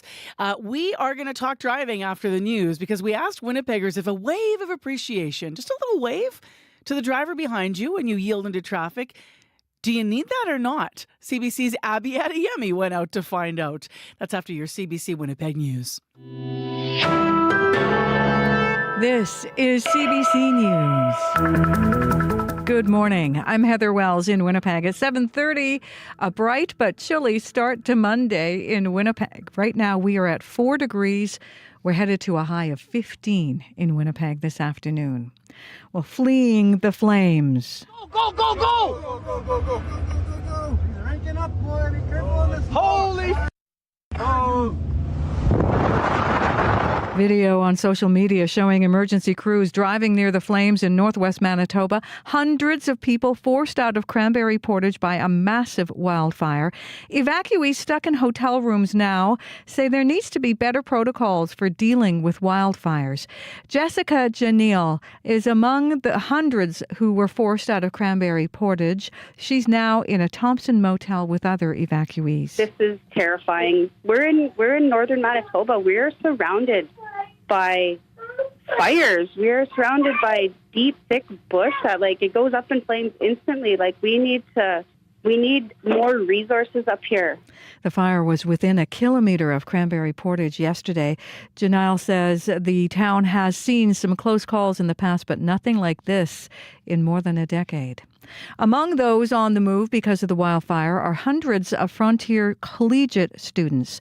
They had to rush out of their dorms as that fire drew closer to Cranberry Portage. The school hosts students from more than 20 communities across northern Manitoba. Reg Clausen is chief superintendent at the Frontier School Division. Some students went home last night already because their communities are close, and then some students flew home this morning, and we're making arrangements for all students to go home this week. We're not going to get back into Cranberry Portage in the next day or two simply because there is no power. Clausen says about 250 students have been bussed out of town. Now, that wildfire near Flin Flon has caused power outages, as he mentioned, to Cranberry Portage, Bakers Narrows, and Sourdough Bay. Manitoba Hydro says it isn't known when they'll be able to restore power. People in Cranberry Portage are expected to get more information from the rural municipality of Kelsey later this morning. That's after the officials there are updated by Hydro. As of last night, Cranberry Portage was still in a state of emergency. The RM says the north part of town has been protected by water bombers and heavy equipment. They also say no damage was seen in the town as of 8 o'clock last night. Well, Sunday in Winnipeg was shrouded in smoke. The sky was hazy as smoke from those wildfires blew south, all of it prompting an air quality alert for southern Manitoba yesterday. None of it fazed Peter Musters. I'm originally from Alberta, where this happens a little bit more often, so I'm a little bit more used to it. The Fort Mac fire was awful. This is maybe not so great, but hey, nature happens. And nature does happen. And you are being advised for areas today like Flin Flon, the Paw, and Cranberry Portage that are under that special air quality statement to be careful if you're going to be outside. Everyone's at risk of smoky air, especially older adults, children, pregnant people, or those who work outdoors. You can hear more about wildfires burning across Western Canada coming up on World Report at 8. The trial of admitted serial killer Jeremy Skibicki is expected to hear testimony today from a police officer who examined video surveillance. Court has heard police collected video evidence showing someone placing several bags in various garbage bins in Jeremy Skibicki's neighborhood shortly before the remains of one of his victims was found. Skibicki has pleaded not guilty to first-degree murder for the 2022 slayings of Rebecca Contois, Morgan Harris, Mercedes Myron, and an unidentified Indigenous woman that Indigenous leaders have named Mushkade Bishake Evacuee Ebon, or Buffalo Woman. The trial resumes today. Dozens walked through downtown Winnipeg for the 20th annual Mother's Day Memorial Walk yesterday. That walk honors Sunshine Wood and all missing and murdered Indigenous women, girls, and Two-Spirit people. Wood has been missing since 2004. Bernice Catchaway spoke at the walk. Her daughter, Jennifer, disappeared in 2008. Some of us never got justice yet. We will. We will. We will find our children. People walk carrying roses, purple cards in the shapes of butterflies. Farmers and ranchers in Manitoba are getting creative, trying to manage wild swings in weather. It comes after drought conditions gave way to intense rain this spring. CBC's Riley Lachuk reports. Underwater. Driving on Mark Schramm's cattle farm near Cartwright, you wouldn't know that just a few weeks ago, he was preparing for another year of severe drought. We were wondering whether, is this going to be a year where I was going to have to sell cows? Last year, his farm received just 20 millimeters of rain in 7 months. This year wasn't looking much better until it rained 5 times that much in just 2 weeks. Extreme swings in weather, a symptom of climate change causing Schramm to get creative. Solar and wind-powered pumps give his cattle a more reliable water source. Tyler Fulton is with the Canadian Cattlemen's Association. Much of the southern Manitoba was short of soil moisture last fall. Back on Schramm's farm, the recent rain and green grass, both causes for renewed optimism. Riley Lachuk, CBC News, Winnipeg. And you can find more news updated throughout the day at cbc.ca/Manitoba. I just want to take a moment, Heather, for people that have never been to Cranberry Portage. I've only been there once. I don't know if you've ever made your way there yourself. It was when we were doing our north of 60 tour, or maybe it's north of 53, but we were up north and we drove the whole way. We went in a bus actually years ago and we stopped at a number of different communities, and Cranberry Portage was one of them. It was one of the most beautiful places that I've ever been because it's nestled between two lakes, Athapapaskow and First Cranberry Lake, and it's a lovely, lovely place. So I certainly wish everybody all the best as they've left home. It must be extremely stressful, right, to leave everything behind like that. Can't even imagine. Yeah, me neither. So we're going to hear yet from more families in this half hour of the show as well. I should also mention that after 8 o'clock on the program, we have a live discussion. The Municipal Emergency Coordinator for Cranberry Portage is going to join us for an update on the wildfires and also how people can stay safe, also for an update on where people are and the very latest. I know that on online I'm part of the Cranberry Portage group. There's a community group, and I've been just watching people continuing to post these harrowing pictures. So right now it is 23 minutes to 8 o'clock. Here in southern Manitoba, as Heather mentioned in the news, we do not have an air quality advisory this morning as we did yesterday.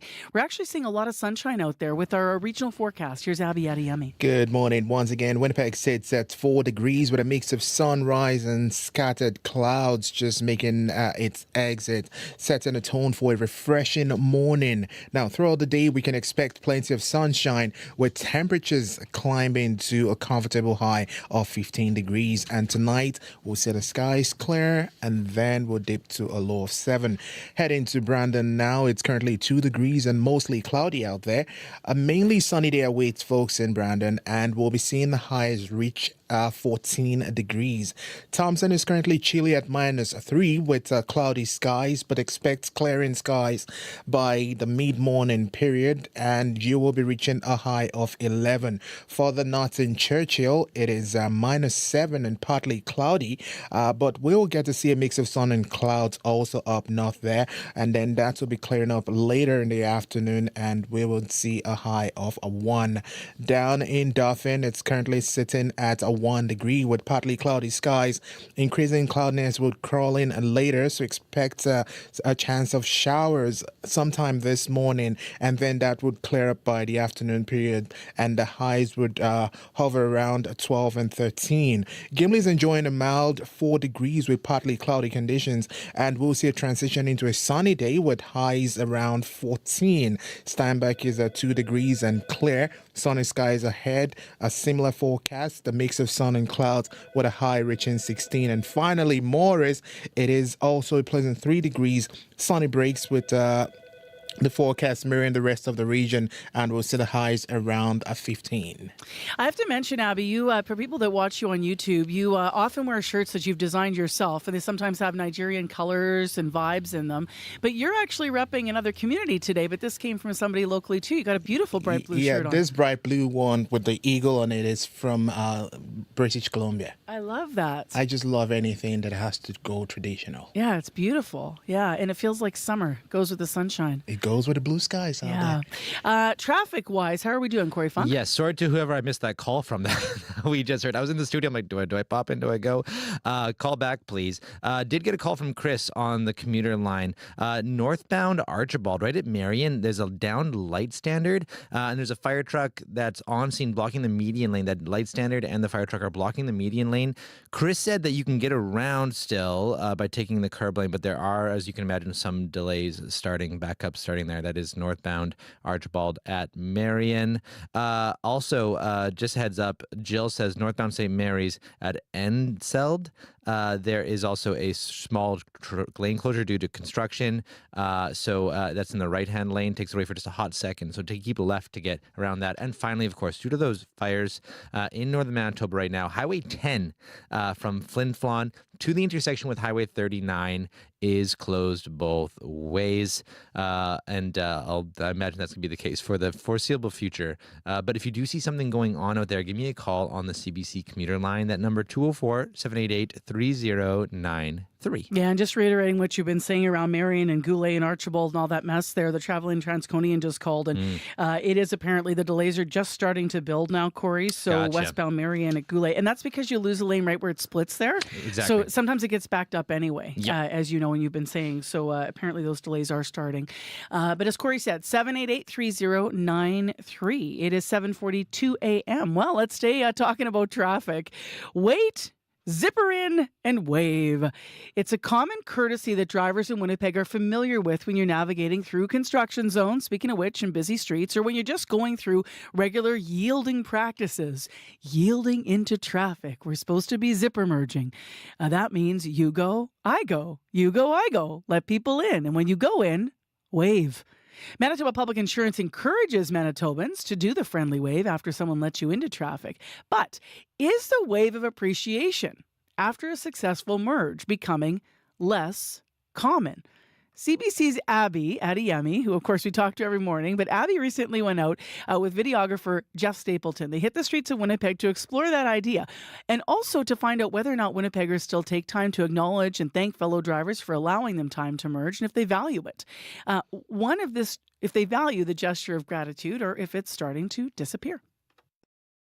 Can I get your name? Leah. Leah. How important is the wave when you let someone in? That wave. I think fairly important. Shows courtesy and mutual kind of communication. I'd say there's a fair bit of it. A lot of people do the wave.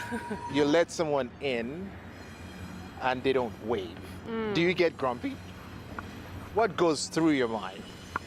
I would say, sometimes I feel a little bit of that, like coming up, but try to just, carry on. And it's not absolutely necessary to wave, but it's always a courteous, just respectful thing to do.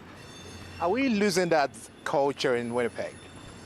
No, I don't believe so. I think we're all good people. Leah, thank you very much. Take care. Take care.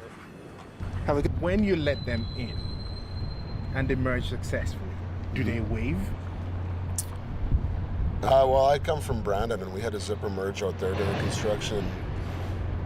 Yes, there's polite people that wave, and then there's also people that, if they get boxed out, they wave with one finger. So there's a little bit of rudeness going on too, but it doesn't seem like maybe there's a misunderstanding with how it works for some people. But I think when you let people in, there's polite people out there that are waving. Okay. Have you noticed that when you let people in, do they wave?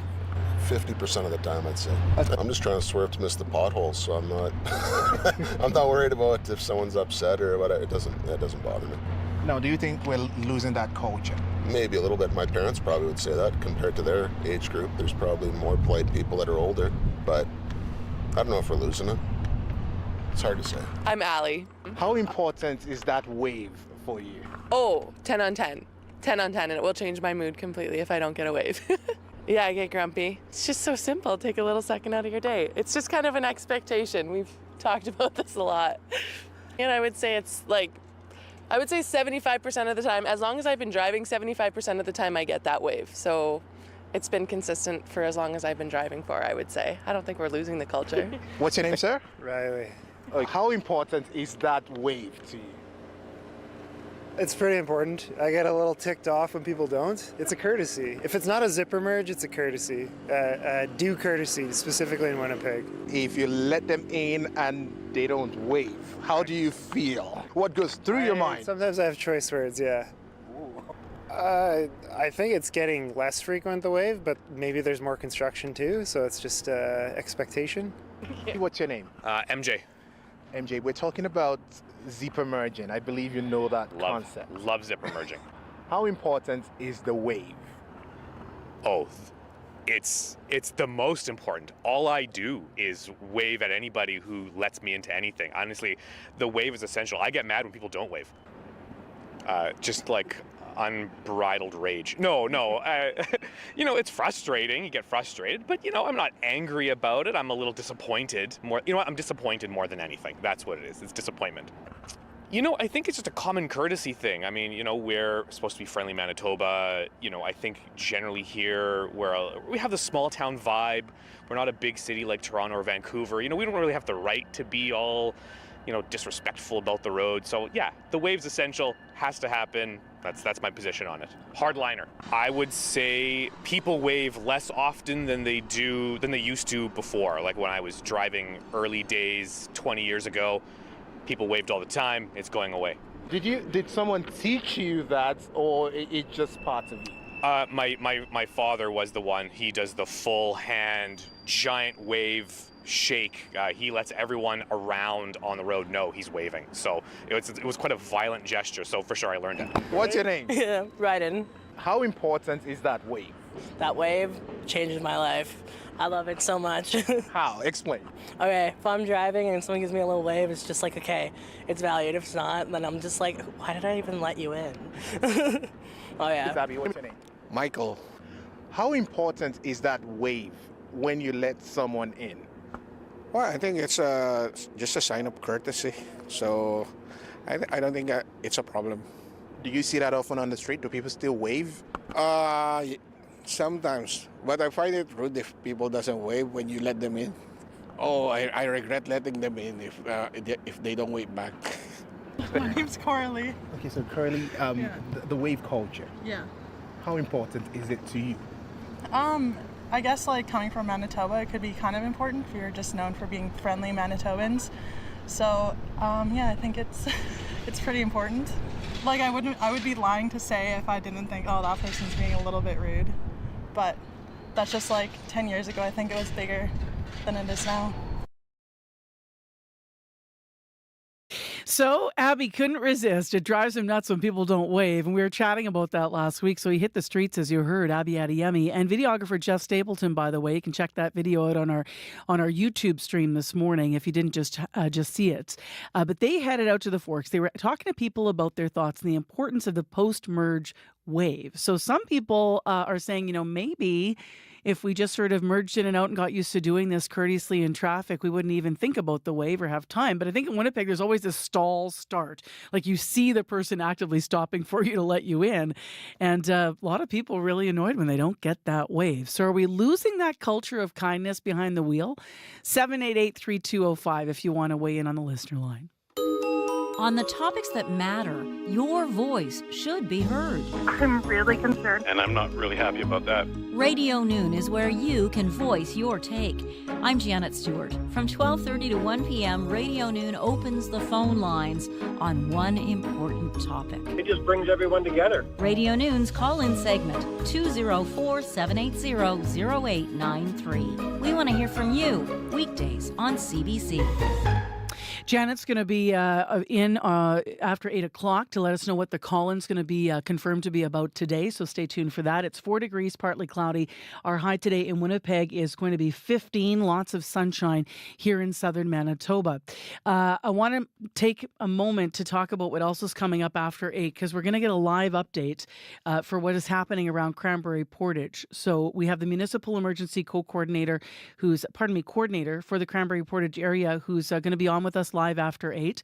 We also are going to be talking to somebody about air quality and its effect on our lungs and what we saw here in Winnipeg yesterday specifically. So today, of course, in the south, we don't have an air quality advisory, but depending on how the wind blows, this is going to be an issue for us throughout the summer months. So we're going to talk more about that after 8. Right now, residents in northern Manitoba have had their eye in the sky as that massive wildfire has been burning through the weekend and continues to. So this blaze is just north of Flin Flon. It covers nearly 35,000 hectares, as you've been hearing in the news, and it did force residents from their homes fairly quickly in the community specifically of Cranberry Portage. So that's about 700 kilometers northwest of Winnipeg. This is the sound they heard that was notifying them to leave, and a warning it's deafening. And it needed to be because it was urgent. So that was the warning siren going off on the weekend, notifying residents that they had to evacuate their homes Saturday in Cranberry Portage because of the nearby wildfires in Flin Flon and area. So Debbie Sinclair was one of those people, those residents. She's now staying in a hotel in Thompson with other family members. She spoke with the CBC's Jim Agapito yesterday. To be honest with you, I got everybody else packed except for myself, but I forgot my luggage. And I made sure that the dog was coming with us. We had to do what we had to do, and as long as we were together, it was like the material things are things that we can replace. As long as we had each other, that's all that we thought about. We just needed to get out of there. Everything just happened so fast, you don't really have time to process it. You just do what it is that you have to do. The day kind of started off where the smoke started rolling in, where it just started getting a little bit worse throughout the day. We really weren't sure what the protocol was. So when things started getting a bit more serious, we decided to pack a bag just to be ready, but nobody had told us to do that yet. We just did it on our own. We met up with the police officer, and we had asked him if it was okay if we could head to Flin Flon because we thought that would be an easier way to go, and he thought that we could, but like he said, things could change quickly, So we proceeded, and then while we were on the highway, we weren't even out of Cranberry, not even a mile. And then we met up with the COs, people that were fighting the fires, and they were waving their arms to go back, and we could see the fire up ahead and on the road. And so we turned around, and we really weren't sure like where everybody was going. But I guess apparently they were going to be going door to door and letting people know. But we weren't around. So we got our family together and got some gas, and like those sirens were going off, and people were waiting in line to get their gas, and people were heading to the Paw. But we didn't go that way. We came to Thompson because we heard that there was a fire that way too. So we decided to meet my husband over by Snow Lake Turnoff, and he followed us, and we came to Thompson. We went down to Viking Lodge. It was unbelievable. I've never seen anything like it. The flames were just unbelievable. Like further down the lake, you could just see it. There was so much smoke. People were just kind of doing what they were supposed to be doing, and we didn't know that there was an evacuation either. Describe for me, when you saw the actual flames, what was going through your mind, and what was your family thinking in the vehicle? It was like, we've got to get out of here. We've got to get out of here. And I went over to the neighbors and checked on her, and she was in bed. And I told her that she needed to follow us, and I told her what happened. So she followed us all the way to Thompson. And when we were going to be heading to Flin Flon, she was behind us. But like I said, we weren't on that highway for very long till we got turned around. Things were just happening so fast. There was a lot of smoke in the community. On our way out of Cranberry Portage, we ended up seeing that there was more smoke, and it must have been the direction that we were going because we could see flames again. It got darker and darker, and there was ashes falling from the sky, but we got out of it. And then it was clear all the way. My husband met us and ended up coming to Thompson, and this is where we are now until we are told that we can go back. Jessica Janile. I think everyone from our little communities just keeps looking back on Facebook to see updates, and I have a friend who's fighting the fire, so he's been letting me know, and then I'm just passing on messages to as many people as I can to let them know, our little town didn't burn. Our hydro won't be restored until they say May 15th, so hopefully we get in before that. I got pulled over at Sally's Beach by a police officer from Cranberry. I was heading home from Flin Flon to Cranberry yesterday, and he wasn't going to let me by, and I said, well, no, I need to get by. Like, my children are there. And he said, okay, this is getting really bad. You need to get to Cranberry, and you need to be out of there. I'm going to give you 2 hours, and you got to get out. Before we left, it wasn't too bad. It looked like it was blowing away from Cranberry. Got a call from one of my sons and was like, Mom, you got to come now. This is scary. People are saying they can see the flames from the town limits. And as soon as my son said that, I picked up and it was gone. Can you paint a picture from getting home to leaving? I do know that I was speeding down the highway as soon as that police officer let me through. I got to Cranberry. We packed up as fast as we could. I have 5 children. I have 5 sons. When my son called me, I said, pack a bag. Like, we got to get ready. We're probably going to be evacuated. So that's what they did. And then I picked them up, got in contact with Deb because her husband was at work, and we look out for each other. What do you want the public to know about the situation there right now? We need a better fire protocol. This is terrifying. We're in northern Manitoba. We're surrounded by fires. We're surrounded by deep, thick bush that, it goes up in flames instantly. We need to be notified as soon as someone knows something and not left out. Luckily, we have a siren in Cranberry that it goes off. There's a curfew, and it goes off at 10 o'clock every night. But yesterday, as we were getting evacuated, that siren went off, and, everybody knew, okay, it's time to go. We got to go. I'm so glad we all made it out, and prayers are definitely being floating around over here where everyone's just glad we're safe and sound, and we just got to stick together. And we have a really, really lovely little town. Very proud to be from there, all of us. It's a beautiful little home, and we still have it right now to go back to, and just hoping and praying that it stays that way. Those are some of the conversations with residents from Cranberry Portage who have evacuated their lovely little town. CBC's Jamat Gupito in conversation with Jessica Janile and Debbie Sinclair. Now, they're among the many residents, the hundreds, who were forced out of their homes due to the wildfires. After 8, we will have the municipal coordinator for Cranberry Portage on to get an update on the situation this morning. And I also want to mention that some people from the wider area in the rural municipality of Kelsey, who are also sort of on alert this morning, but have been writing to me online and talking about just the events and how people are coming together. So yesterday, for example, a number of the local businesses invited evacuated residents from Cranberry Portage to a free barbecue event yesterday afternoon, the Evacuee Agricultural Society RV map. So Berkshire Meats and Giant Tiger, Arctic Beverages, the Town of the Paw, Tim's up there, as well as Brody's No Frills. Just a whole bunch of local businesses coming together to try to feed people and to make them feel welcome. So lots of community spirit coming out of tragedy, as always, in Manitoba. Let's get more updates on the news, though, right now. It is 3 minutes to 8, and Heather Wells is with us. Good morning. Well, among those on the move because of the wildfire are hundreds of students from Frontier Collegiate. They had to rush out of their dorms as the wildfire drew closer to Cranberry Portage. That school hosts students from more than 20 communities across northern Manitoba, and the superintendent of Frontier School Division says about 250 students have now been bussed out of town. Smoke from the wildfire drifted over Winnipeg yesterday, shrouding this city for most of the day and prompting an air quality alert. Winnipeg's in the clear today, but a special air quality statement is in effect for the Paw, Flin Flon, Cranberry Portage, and Grass River Provincial Park. I'll be back with more Manitoba news coming up at 8:30. Thank you, Heather. You're welcome. So how does that smoke, the wildfire smoke, impact our health, especially when it's so thick and so present? We're going to talk to a University of Manitoba chronic lung disease specialist after 8 about it. We also have a live interview for the very latest with the municipal emergency coordinator for the Cranberry Portage area. So stay tuned. That's all still ahead live on Information Radio. I'm Marcy Marcusa. You are with CBC's Morning Show, 89.3 FM, 990 AM on the app or YouTube.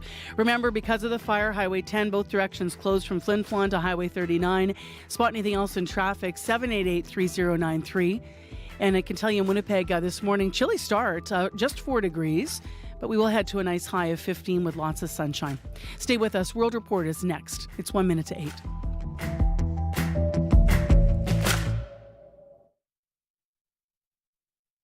On Cue with Tom Power.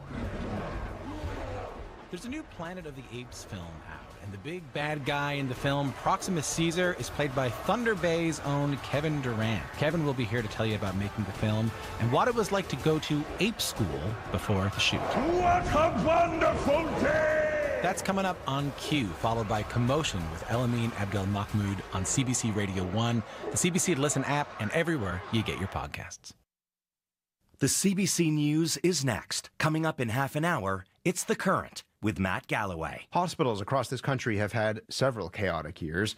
Today, we visit one emergency room in downtown Toronto where doctors, nurses, and other staff are trying to create a sense of peace for themselves and for their patients. That's coming up on The Current. This is World Report. Good morning, I'm Stephanie Skandaris. A Toronto area man is speaking out. TD Bank tried to stop him from doing that. The bank agreed to reimburse him for a fee charged on his account, but only if he signed a confidential contract. Lawyers say it's troubling how often these agreements are being used to silence people. Erica Johnson has this Go Public investigation. Guang Hutsui was puzzled by fees on his bank statement, $1.50 for e-transfers. When he'd opened his small business account at TD Bank, his financial advisor told him he'd get 5 free transactions a month, including e-transfers. So he filed a complaint. TD eventually agreed to reimburse those fees, plus a little extra as a goodwill gesture for his frustration and inconvenience. But when the paperwork arrived, it included a confidential clause. Tsui wasn't allowed to tell anyone about the settlement. I was really stunned, to be honest, because I didn't do anything wrong. And why do you try to shut me up? He refused to sign, but the bank insisted. So I was told the offer sent to you is final, and there's no room for negotiation, for further communication. Take it or leave it. No one in Canada tracks how often non-disclosure agreements, or NDAs, are used.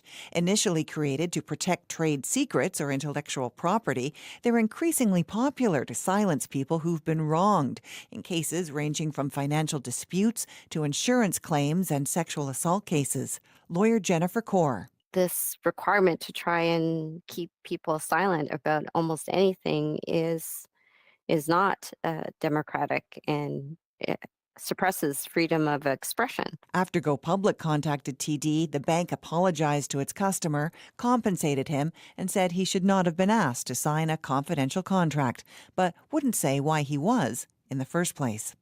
Erica Johnson, CBC News, Vancouver.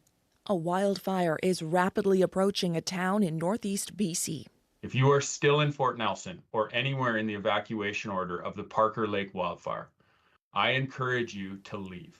That's Cliff Chapman from the BC Wildfire Service. He says the Parker Lake wildfire could hit Fort Nelson as early as today. An evacuation order was issued on Friday. Thousands of people left over the weekend. As of yesterday afternoon, the fire was burning just 2.5 kilometers away from town. Chapman says conditions will help the fire spread. The fuels are as dry as we have ever seen. The wind is going to be sustained, and it is going to push the fire towards the community. Escape routes may be compromised, and visibility will be poor as the fire continues to grow.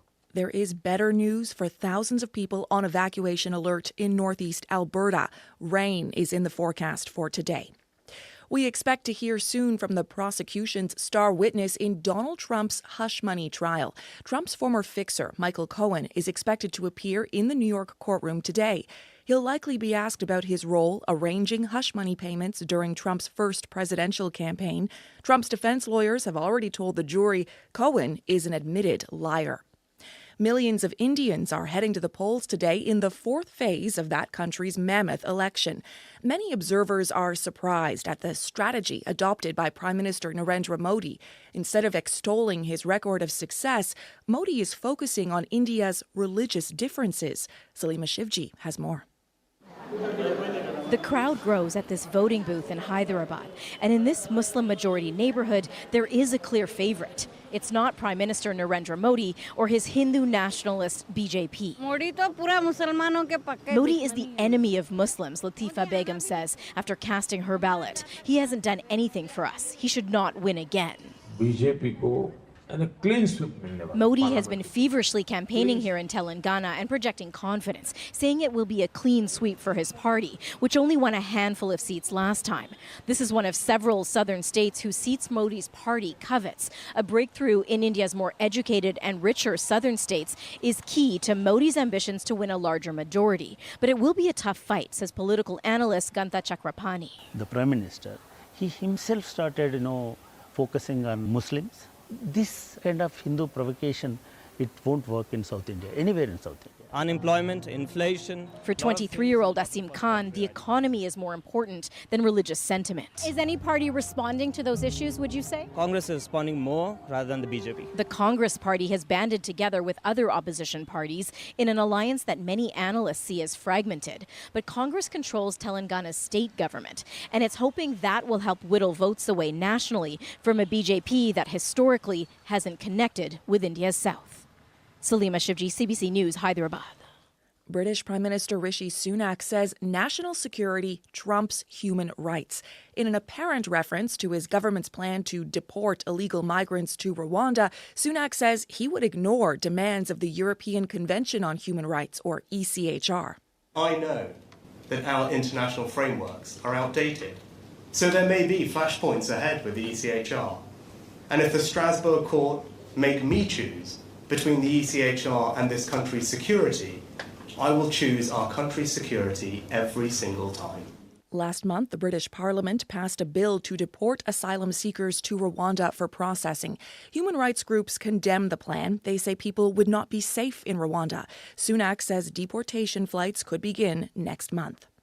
Some encouraging news this morning in cancer care. Death rates from the disease are declining. Still, an estimated 250,000 Canadians are expected to get a cancer diagnosis this year, and a shortage of family doctors means many people will find out later than they should. Health reporter Christine Birak has the story. Researchers estimate cancer will kill nearly 90,000 Canadians this year, but the rates or the actual likelihood of being diagnosed with or dying from cancer are expected to decline. The fact that mortality is dropping speaks to the value of investments in prevention, early detection, and treatment. Dr. Tim Hanna teaches in the Department of Oncology at Queen's University. He says stop smoking policies and screening programs for breast and colorectal cancers are paying off. Still, there are places where we can improve, I think. One of those places is in emergency rooms. It's devastating for the patients. Toronto ER Doc Kirit Grewal wrote an editorial in the Canadian Medical Association Journal. She says the ER is no place to be told you have cancer, but it's becoming routine.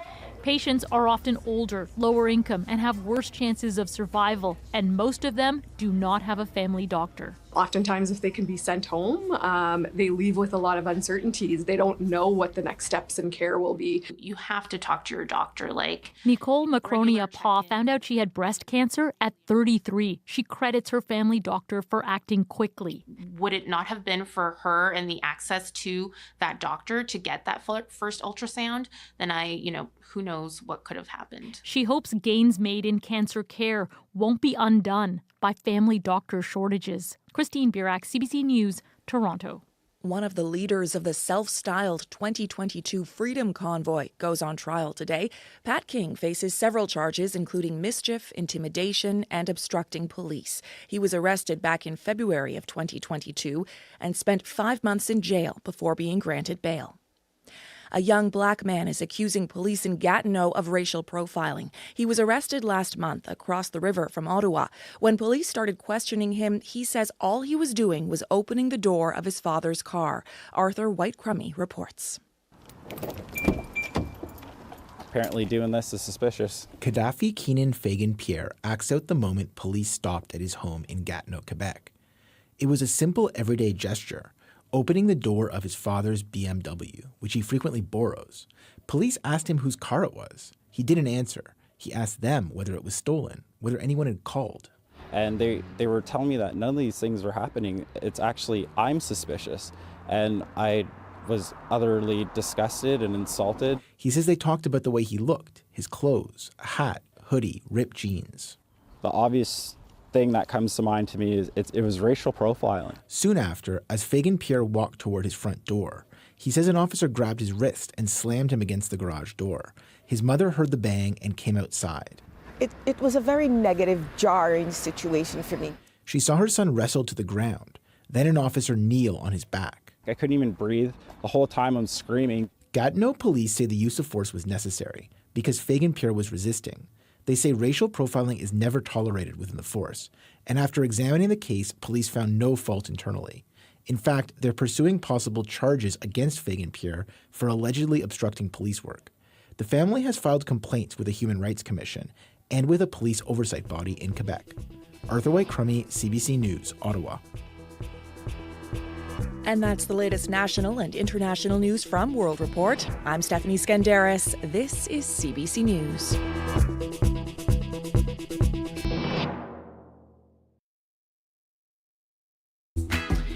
Well, good morning, Manitoba. 8:10 a.m. is the time right now. I'm Marcy Marcusa with our team here at Information Radio on 89.3 FM, 990 AM on the app or YouTube. Thanks for joining us this Monday morning. In Winnipeg, currently it is 5 degrees, and while we have a clear sky and sunshine this morning, yesterday the smoke from the wildfire around Cranberry Portage and Flin Flon was all over the province. Winnipeg was just gray with smoke, solidly socked in there for most of the first half of the day, and the sun yesterday was just a ball of orange. So what did all of that do to our lungs, and what is it doing to the lungs of folks in northern Manitoba today who continue to be under an air quality advisory in the areas of Cranberry Portage, Flin Flon, the Paw, Cormorant, Westray, and Wanless? We'll find out. We'll talk to a disease specialist this half hour on the program. He is a University of Manitoba chronic lung disease specialist. Now, with the latest from the actual fire itself, I should mention we also will have a live interview in moments here with the Municipal Emergency Coordinator for Cranberry Portage. And to talk about how harrowing it was for residents over the weekend who were evacuating Saturday, hundreds of people out of their home from that community. Here's Heather Wells with our news headlines. Yes, good morning. Yeah, that massive wildfire in northwest Manitoba forcing hundreds from their homes, among them Jessica Janai. It was like a bad nightmare. It was like you couldn't escape.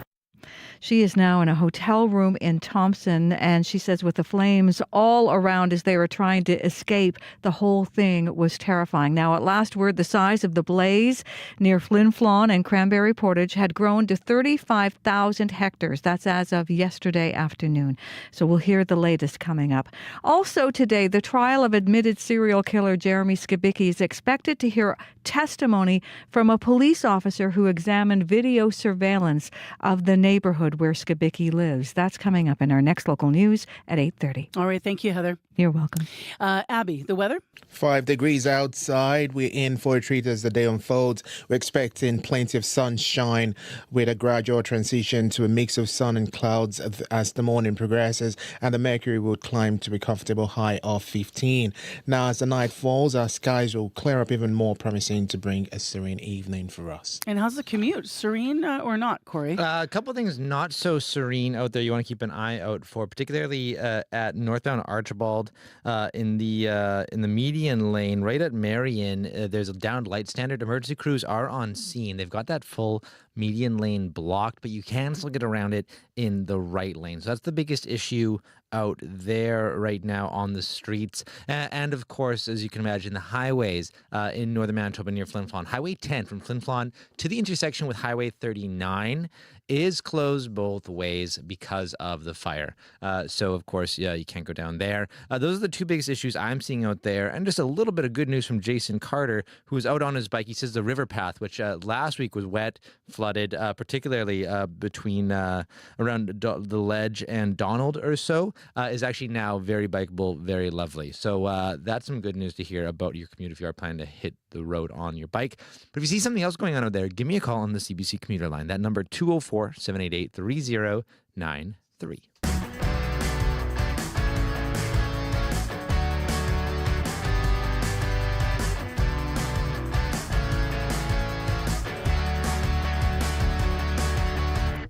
Well, let's talk about what is happening this morning and what people need to know up around Cranberry Portage. The community, as we've been sharing with you, is about 700 kilometers northwest of Winnipeg. So the latest update as of yesterday, Heather mentioned this, is that the fire area has now grown to 35,000 hectares in size. That is twice the size of the city of Regina, just so you can picture this. The videos have been harrowing. People, driving down the highway until they can't see anymore. The fire very, very close to the highway at points. Lori Forbes is the emergency coordinator with the community of Cranberry Portage. And she joins us now to give us an update, and we're hoping that the cell service will hold out. Good morning, Lori.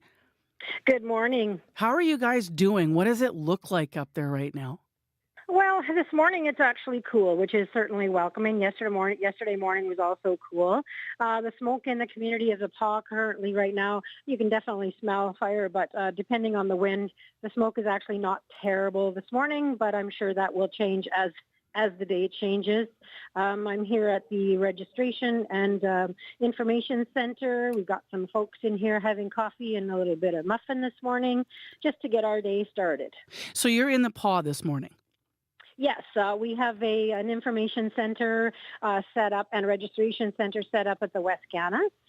They've been wonderful. This community has been amazing, opening up all of these resources for us. So we have evacuees. We've pretty much filled up the Paw, Swan River, probably all the way down to Dauphin. People have gone into Saskatchewan, into Alberta. So yeah, everyone's safe, which is our priority, and that's what we accomplished. What do you understand about the latest situation back in Cranberry Portage in terms of do you have a sense yet at all of any of the impact of the fire if things have been lost, and how many people are still left back there? We have evacuated everyone out of that community. They're the only folks that are in that community are the wildfire services that are still monitoring value, which are all of the homes structures, all of that. Sprinkler systems are set up. RCMP, conservation officers, they're all part of that security within the community and monitoring the community. We talk regularly with RCMP that are out there, just how are things going, report as much as we can back to the community.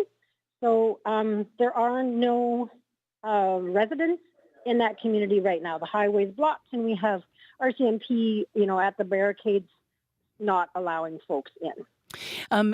Any good news, or what's the latest news from RCMP this morning? I know as of last night at 8 o'clock, there were a couple of bulletins that came out, and one of them saying the north flank of the town has been protected by heavy equipment and water bombers. I know the municipality of Kelsey nearby also has asked people to have a 72-hour plan in place just in case. So what do you understand about the fire situation right now? Well, I mean, it's a dangerous fire. Fires are dangerous, and the weather can change things very quickly. So it's still very unpredictable. All the things that the wildfire services, Manitoba Wildfire Services, are doing are wonderful, amazing. But we're still very cognizant of the fact that it is a wildfire. The weather can change, the winds can change.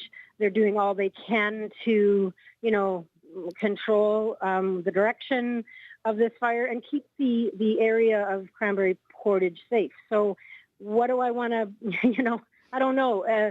I hesitate saying that, things are getting better. Yep. They're not getting worse.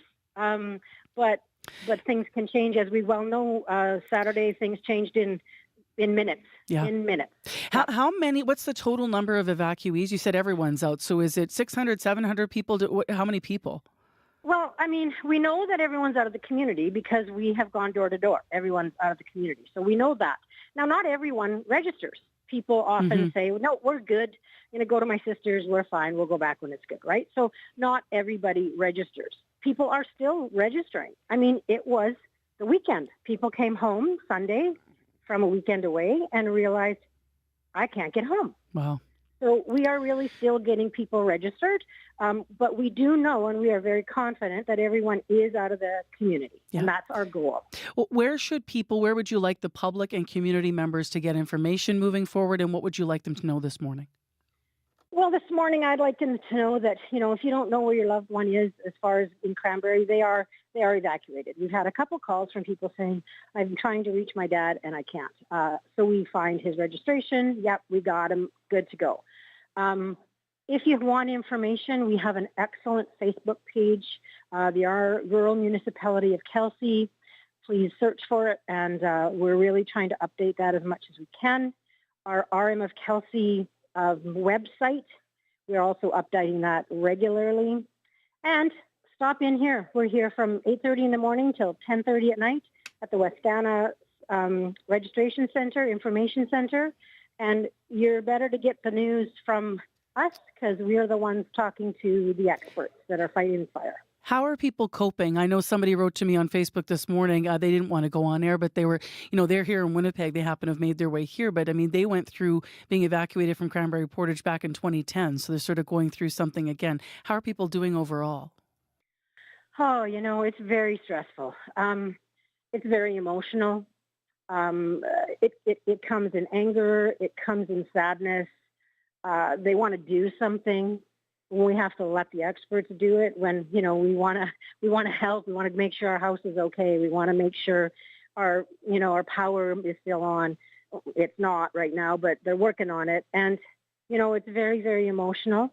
They're doing their best. We're trying to support them anywhere we can. We have some mental health and some primary health coming into the service center periodically during the day for anyone that needs extra support. So,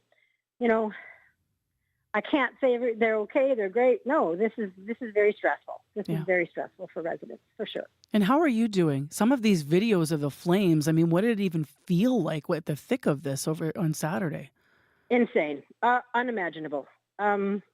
We've all seen the pictures of past fires that have gone through communities, and it's terror. It's absolute terror. But we try to focus on the fact that you're safe, you're here, and let's see what happens next.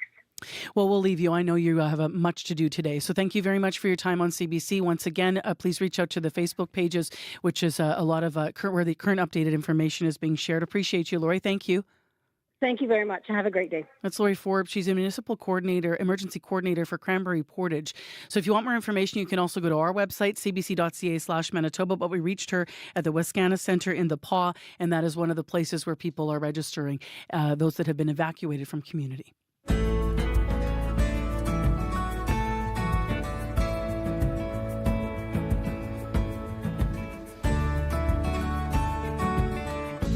So yesterday down south, the smoke was sure thick. The air quality advisory continues up north. What does all of this mean for our health? As we've also been hearing, we're expecting, unfortunately, a bad wildfire season all across this country. And so we're going to have to understand how to deal with it. Dr. Christopher Pascoe's with us, assistant professor of physiology and pathophysiology, specializing in chronic respiratory diseases. He's also a team member of the U of M's Air Safe Research Center that studies the impact of unsafe pollution levels like wildfire smoke. Good morning. Good morning. How are you? I'm well. So can you talk about the air quality warning that we saw yesterday down south, where we continue to see today down up north? What should people consider when smoke is in the air like that? Well, you should definitely consider limiting your time outside to only necessary tasks, especially if you've got lung disease, things like asthma, maybe chronic obstructive pulmonary disease, you've got a cold, little children, the elderly. And if you do have to go outside, then it's best to wear one of those N95 masks dusted off from our time during the pandemic, because it will help protect you from some of the particulate. What are the actual physiological impacts of wildfire smoke on our bodies? Could you remind us?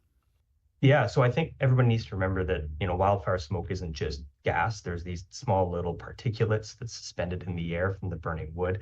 And these particles are about 30 times smaller than the width of your hair. So they get deep in the lung, they get lodged in there, they cause damage. They can make things like asthma worse. So we see that people with asthma, people with chronic disease, they end up in the hospital more frequently. They require more medication. They can make colds worse.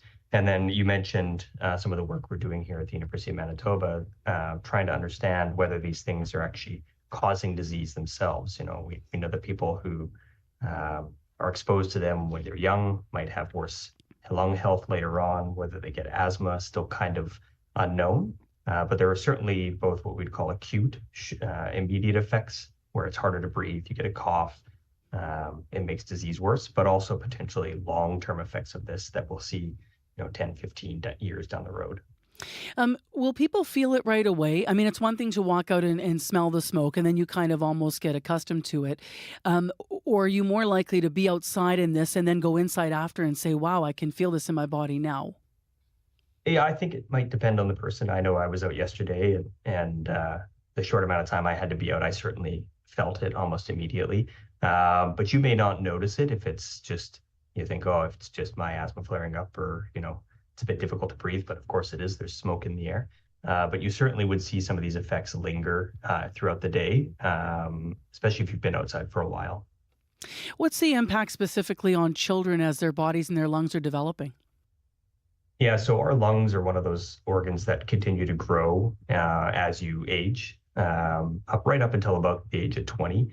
And so as kids are exposed to this and their lungs are being damaged, it can stunt the growth, make it harder for them to get full breaths in, develop diseases such as asthma. It could make respiratory viruses worse. So we already know that those damage children's lungs as is. And then also not just children, but, pregnant individuals who are expecting. There's some evidence that if you're exposed to this wildfire smoke while you're pregnant, your kids are also more likely to develop things like asthma and lung diseases later in life. So we do know that you want to try to limit your exposure, especially for those in the vulnerable populations. Now, we obviously have spoken before about the impact of wildfire smoke. Last year was a terrible season, historic across Canada, and we felt it here in Manitoba. But this is different because this is burning like Cranberry Portage is our neighbors, right? So this is our province. Does it make a difference in terms of when you think of the amount of particulate in the air? Because the air quality is bad last summer from wildfires outside of the province, but this is right in our backyard. Yeah, I certainly what we saw on Sunday from our own backyard is probably some of the worst air we've had recently, and that would make some of these effects worse.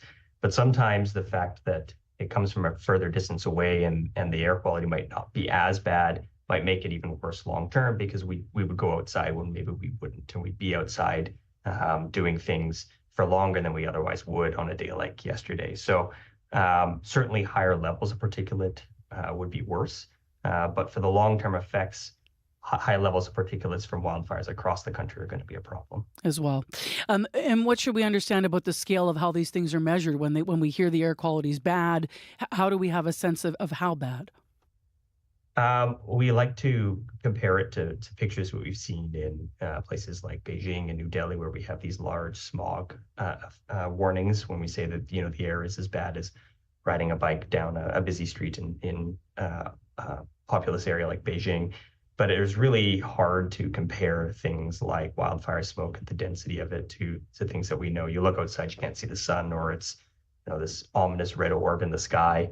And sometimes the best analogy that I've seen is comparing it to the number of cigarettes. It's like smoking, and the air quality that we had yesterday would have been like smoking 2 to 3 cigarettes for every hour that you're outside in it, which is maybe a bit more tangible of a thing that people can understand than this particulate that's suspended in the air. So yesterday, if people had their windows open or they were outside, or how concerned should they be, and what's the advice moving forward? Well, monitor your symptoms, especially if you've got chronic lung disease, and obviously speak to your doctor or go to the emergency if you feel like you're having a hard time breathing. Going forward, the best thing you can do is keep your windows closed, wear a mask if you have to go outside for long periods of time. You can get your air filtration devices. You can go pick them up, filter the particulate matter out of the air, make sure that your filter in your house is replaced and cleaned so that you're inside an environment that has a controlled air quality. If you do have to go out, then limit your time out there and try to get inside to fresh air as frequently as you can. All important things worth repeating. Thank you so much, Dr. Pascoe.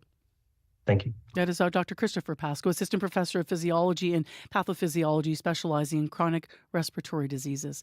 It is 2 minutes now till 8:30, and let's switch gears here for a moment because Janet Stewart's on the line. She's, of course, the host of Radio Noon and the Call-In Conversation. What's the topic today? Well, it's one that you actually started on, I think it was Friday. You were talking about mail service, and it was such an interesting conversation.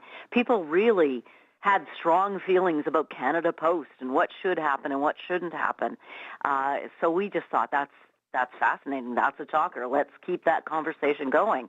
We have a professor from the University of, Concordia University, I should say. His name is Moshe Lander, and he's going to join us today at 12:30 to take your calls and hear how you feel about Canada Post service.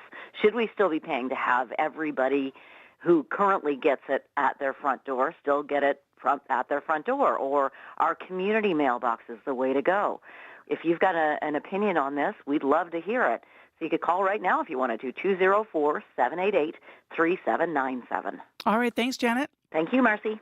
So you can leave a message. And, of course, all this stems from the idea that Canada Post, Moshe will argue, is not economically sustainable going forward, maybe even in 5 years, arguing that maybe mail delivery service should not be there at all. Certainly, they're looking at ways to save money right now, maybe even going down to a not daily service anymore. But we started getting calls, especially from rural and remote areas, about that being a big challenge for you. So 788-3797 to weigh in on the Call-In Conversation with Janet. It is live between 12:30 and 1 if you want to call then. Quick traffic note, northbound Archibald, the median lane at Marion, there's a light standard that had been down causing delays, and Highway 10, of course, closed both directions from Flin Flon to Highway 39. Right now, your CBC Winnipeg News. This is CBC News. Good morning. I'm Heather Wells in Winnipeg. At 8:30, it is sunny. It's 4 degrees right now in downtown Winnipeg. We're going to see a few clouds move in through the day, and cool today, a high of 15. Well, fleeing the flames. Go, go, go, go! Go, go, go, go, go, go, go. Video posted on social media showing emergency crews driving near the flames in northwest Manitoba. Hundreds of people forced out of Cranberry Portage by that massive wildfire burning just a kilometer away. Evacuees stuck in hotel rooms say there needs to be better protocols for dealing with wildfires. Jessica Janelle was among the hundreds of people from Cranberry Portage who had to flee. She is now in Thompson with other evacuees. This is terrifying. We're in northern Manitoba. We're surrounded by fires. We're surrounded by deep, thick bush that it goes up in flames instantly. We need more resources up here. The fire was just within a kilometer of Cranberry Portage yesterday. Now, this morning we are hearing from Lori Forbes with the town's RM, who says the fire is not getting better, but it's not getting worse. She's at the registration center in the Paw, and Forbes describes this fire as dangerous and unpredictable. We've all seen the pictures of past fires that have gone through communities, and it's terror. It's absolute terror. But we try to focus on the fact that you're safe, you're here, and let's see what happens next. Forbes says this is a very stressful and emotional time for everyone. She says all of Cranberry Portage is now empty, except for wildfire services who are monitoring the town and providing security. Now, that fire has caused power outages to Cranberry Portage, Baker's Narrows, and Sourdough Bay. Manitoba Hydro says it's not known when it will be able to restore power, adding hydro crews will patrol lines and substations for damage only when it is safe. Now, it was a smoky Sunday in Winnipeg. The city spent the day under an air quality alert as that wildfire smoke from the north wafted to the south. Winnipegger Ben Musters spent some time outside, but the smoky sky didn't faze him. I think we got to get used to this happening more often. So you maybe just put another MERV filter in the house and stay a little inside a little more often, but enjoy it while you got it. Everyone's health can be affected by the smoke, and today there is an air quality statement not for southern Manitoba, but for northern Manitoba and those communities right around the fire zone. The trial of admitted serial killer Jeremy Skibicki is expected to hear today testimony from a police officer who examined video surveillance. Court has heard police collected video evidence showing someone placing several bags in various garbage bins in Skibicki's neighborhood shortly before the remains of one of his victims were found. Skibicki has pleaded not guilty to first-degree murder for the 2022 slayings of Rebecca Contois, Morgan Harris, Mercedes Myron, and an unidentified woman Indigenous leaders have named Mushkode Bishake Evacuee Ibon, or Buffalo Woman. Skibicki's lawyers have said he killed the women, but they argue he's not criminally responsible due to mental illness.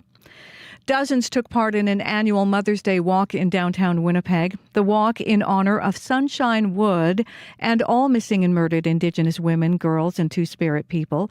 Wood has been missing since 2004. Aliyah McIver says it's important to keep looking for her. Sunshine is still missing, and we still need to find her. We still need to locate her. We still need to bring her home to her family, her community, and most importantly, her father.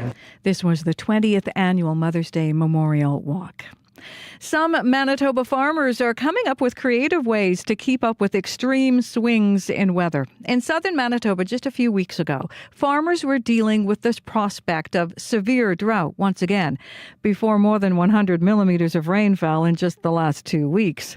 Mark Schramm is a cattle producer near Cartwright. His farm has been drenched in the last few weeks. I feel like we've seen more extremes in the last decade than we saw before. I've definitely seen in the summers as they get hotter that the moisture we do get tends to disappear a little faster. Despite the recent rain, the Canadian Drought Monitor still lists much of southern Manitoba as abnormally dry. You can find more news, the latest on those fires, updated throughout the day. Just head to cbc.ca/Manitoba. Thank you, Heather. You're welcome. And a really big thanks to our news department. I know yesterday the reporters were really on top of everything as the whole weekend as this all started to develop through Saturday, Sunday. So big thanks to our CBC News department this morning. Heather Wells joining Nicolo out there.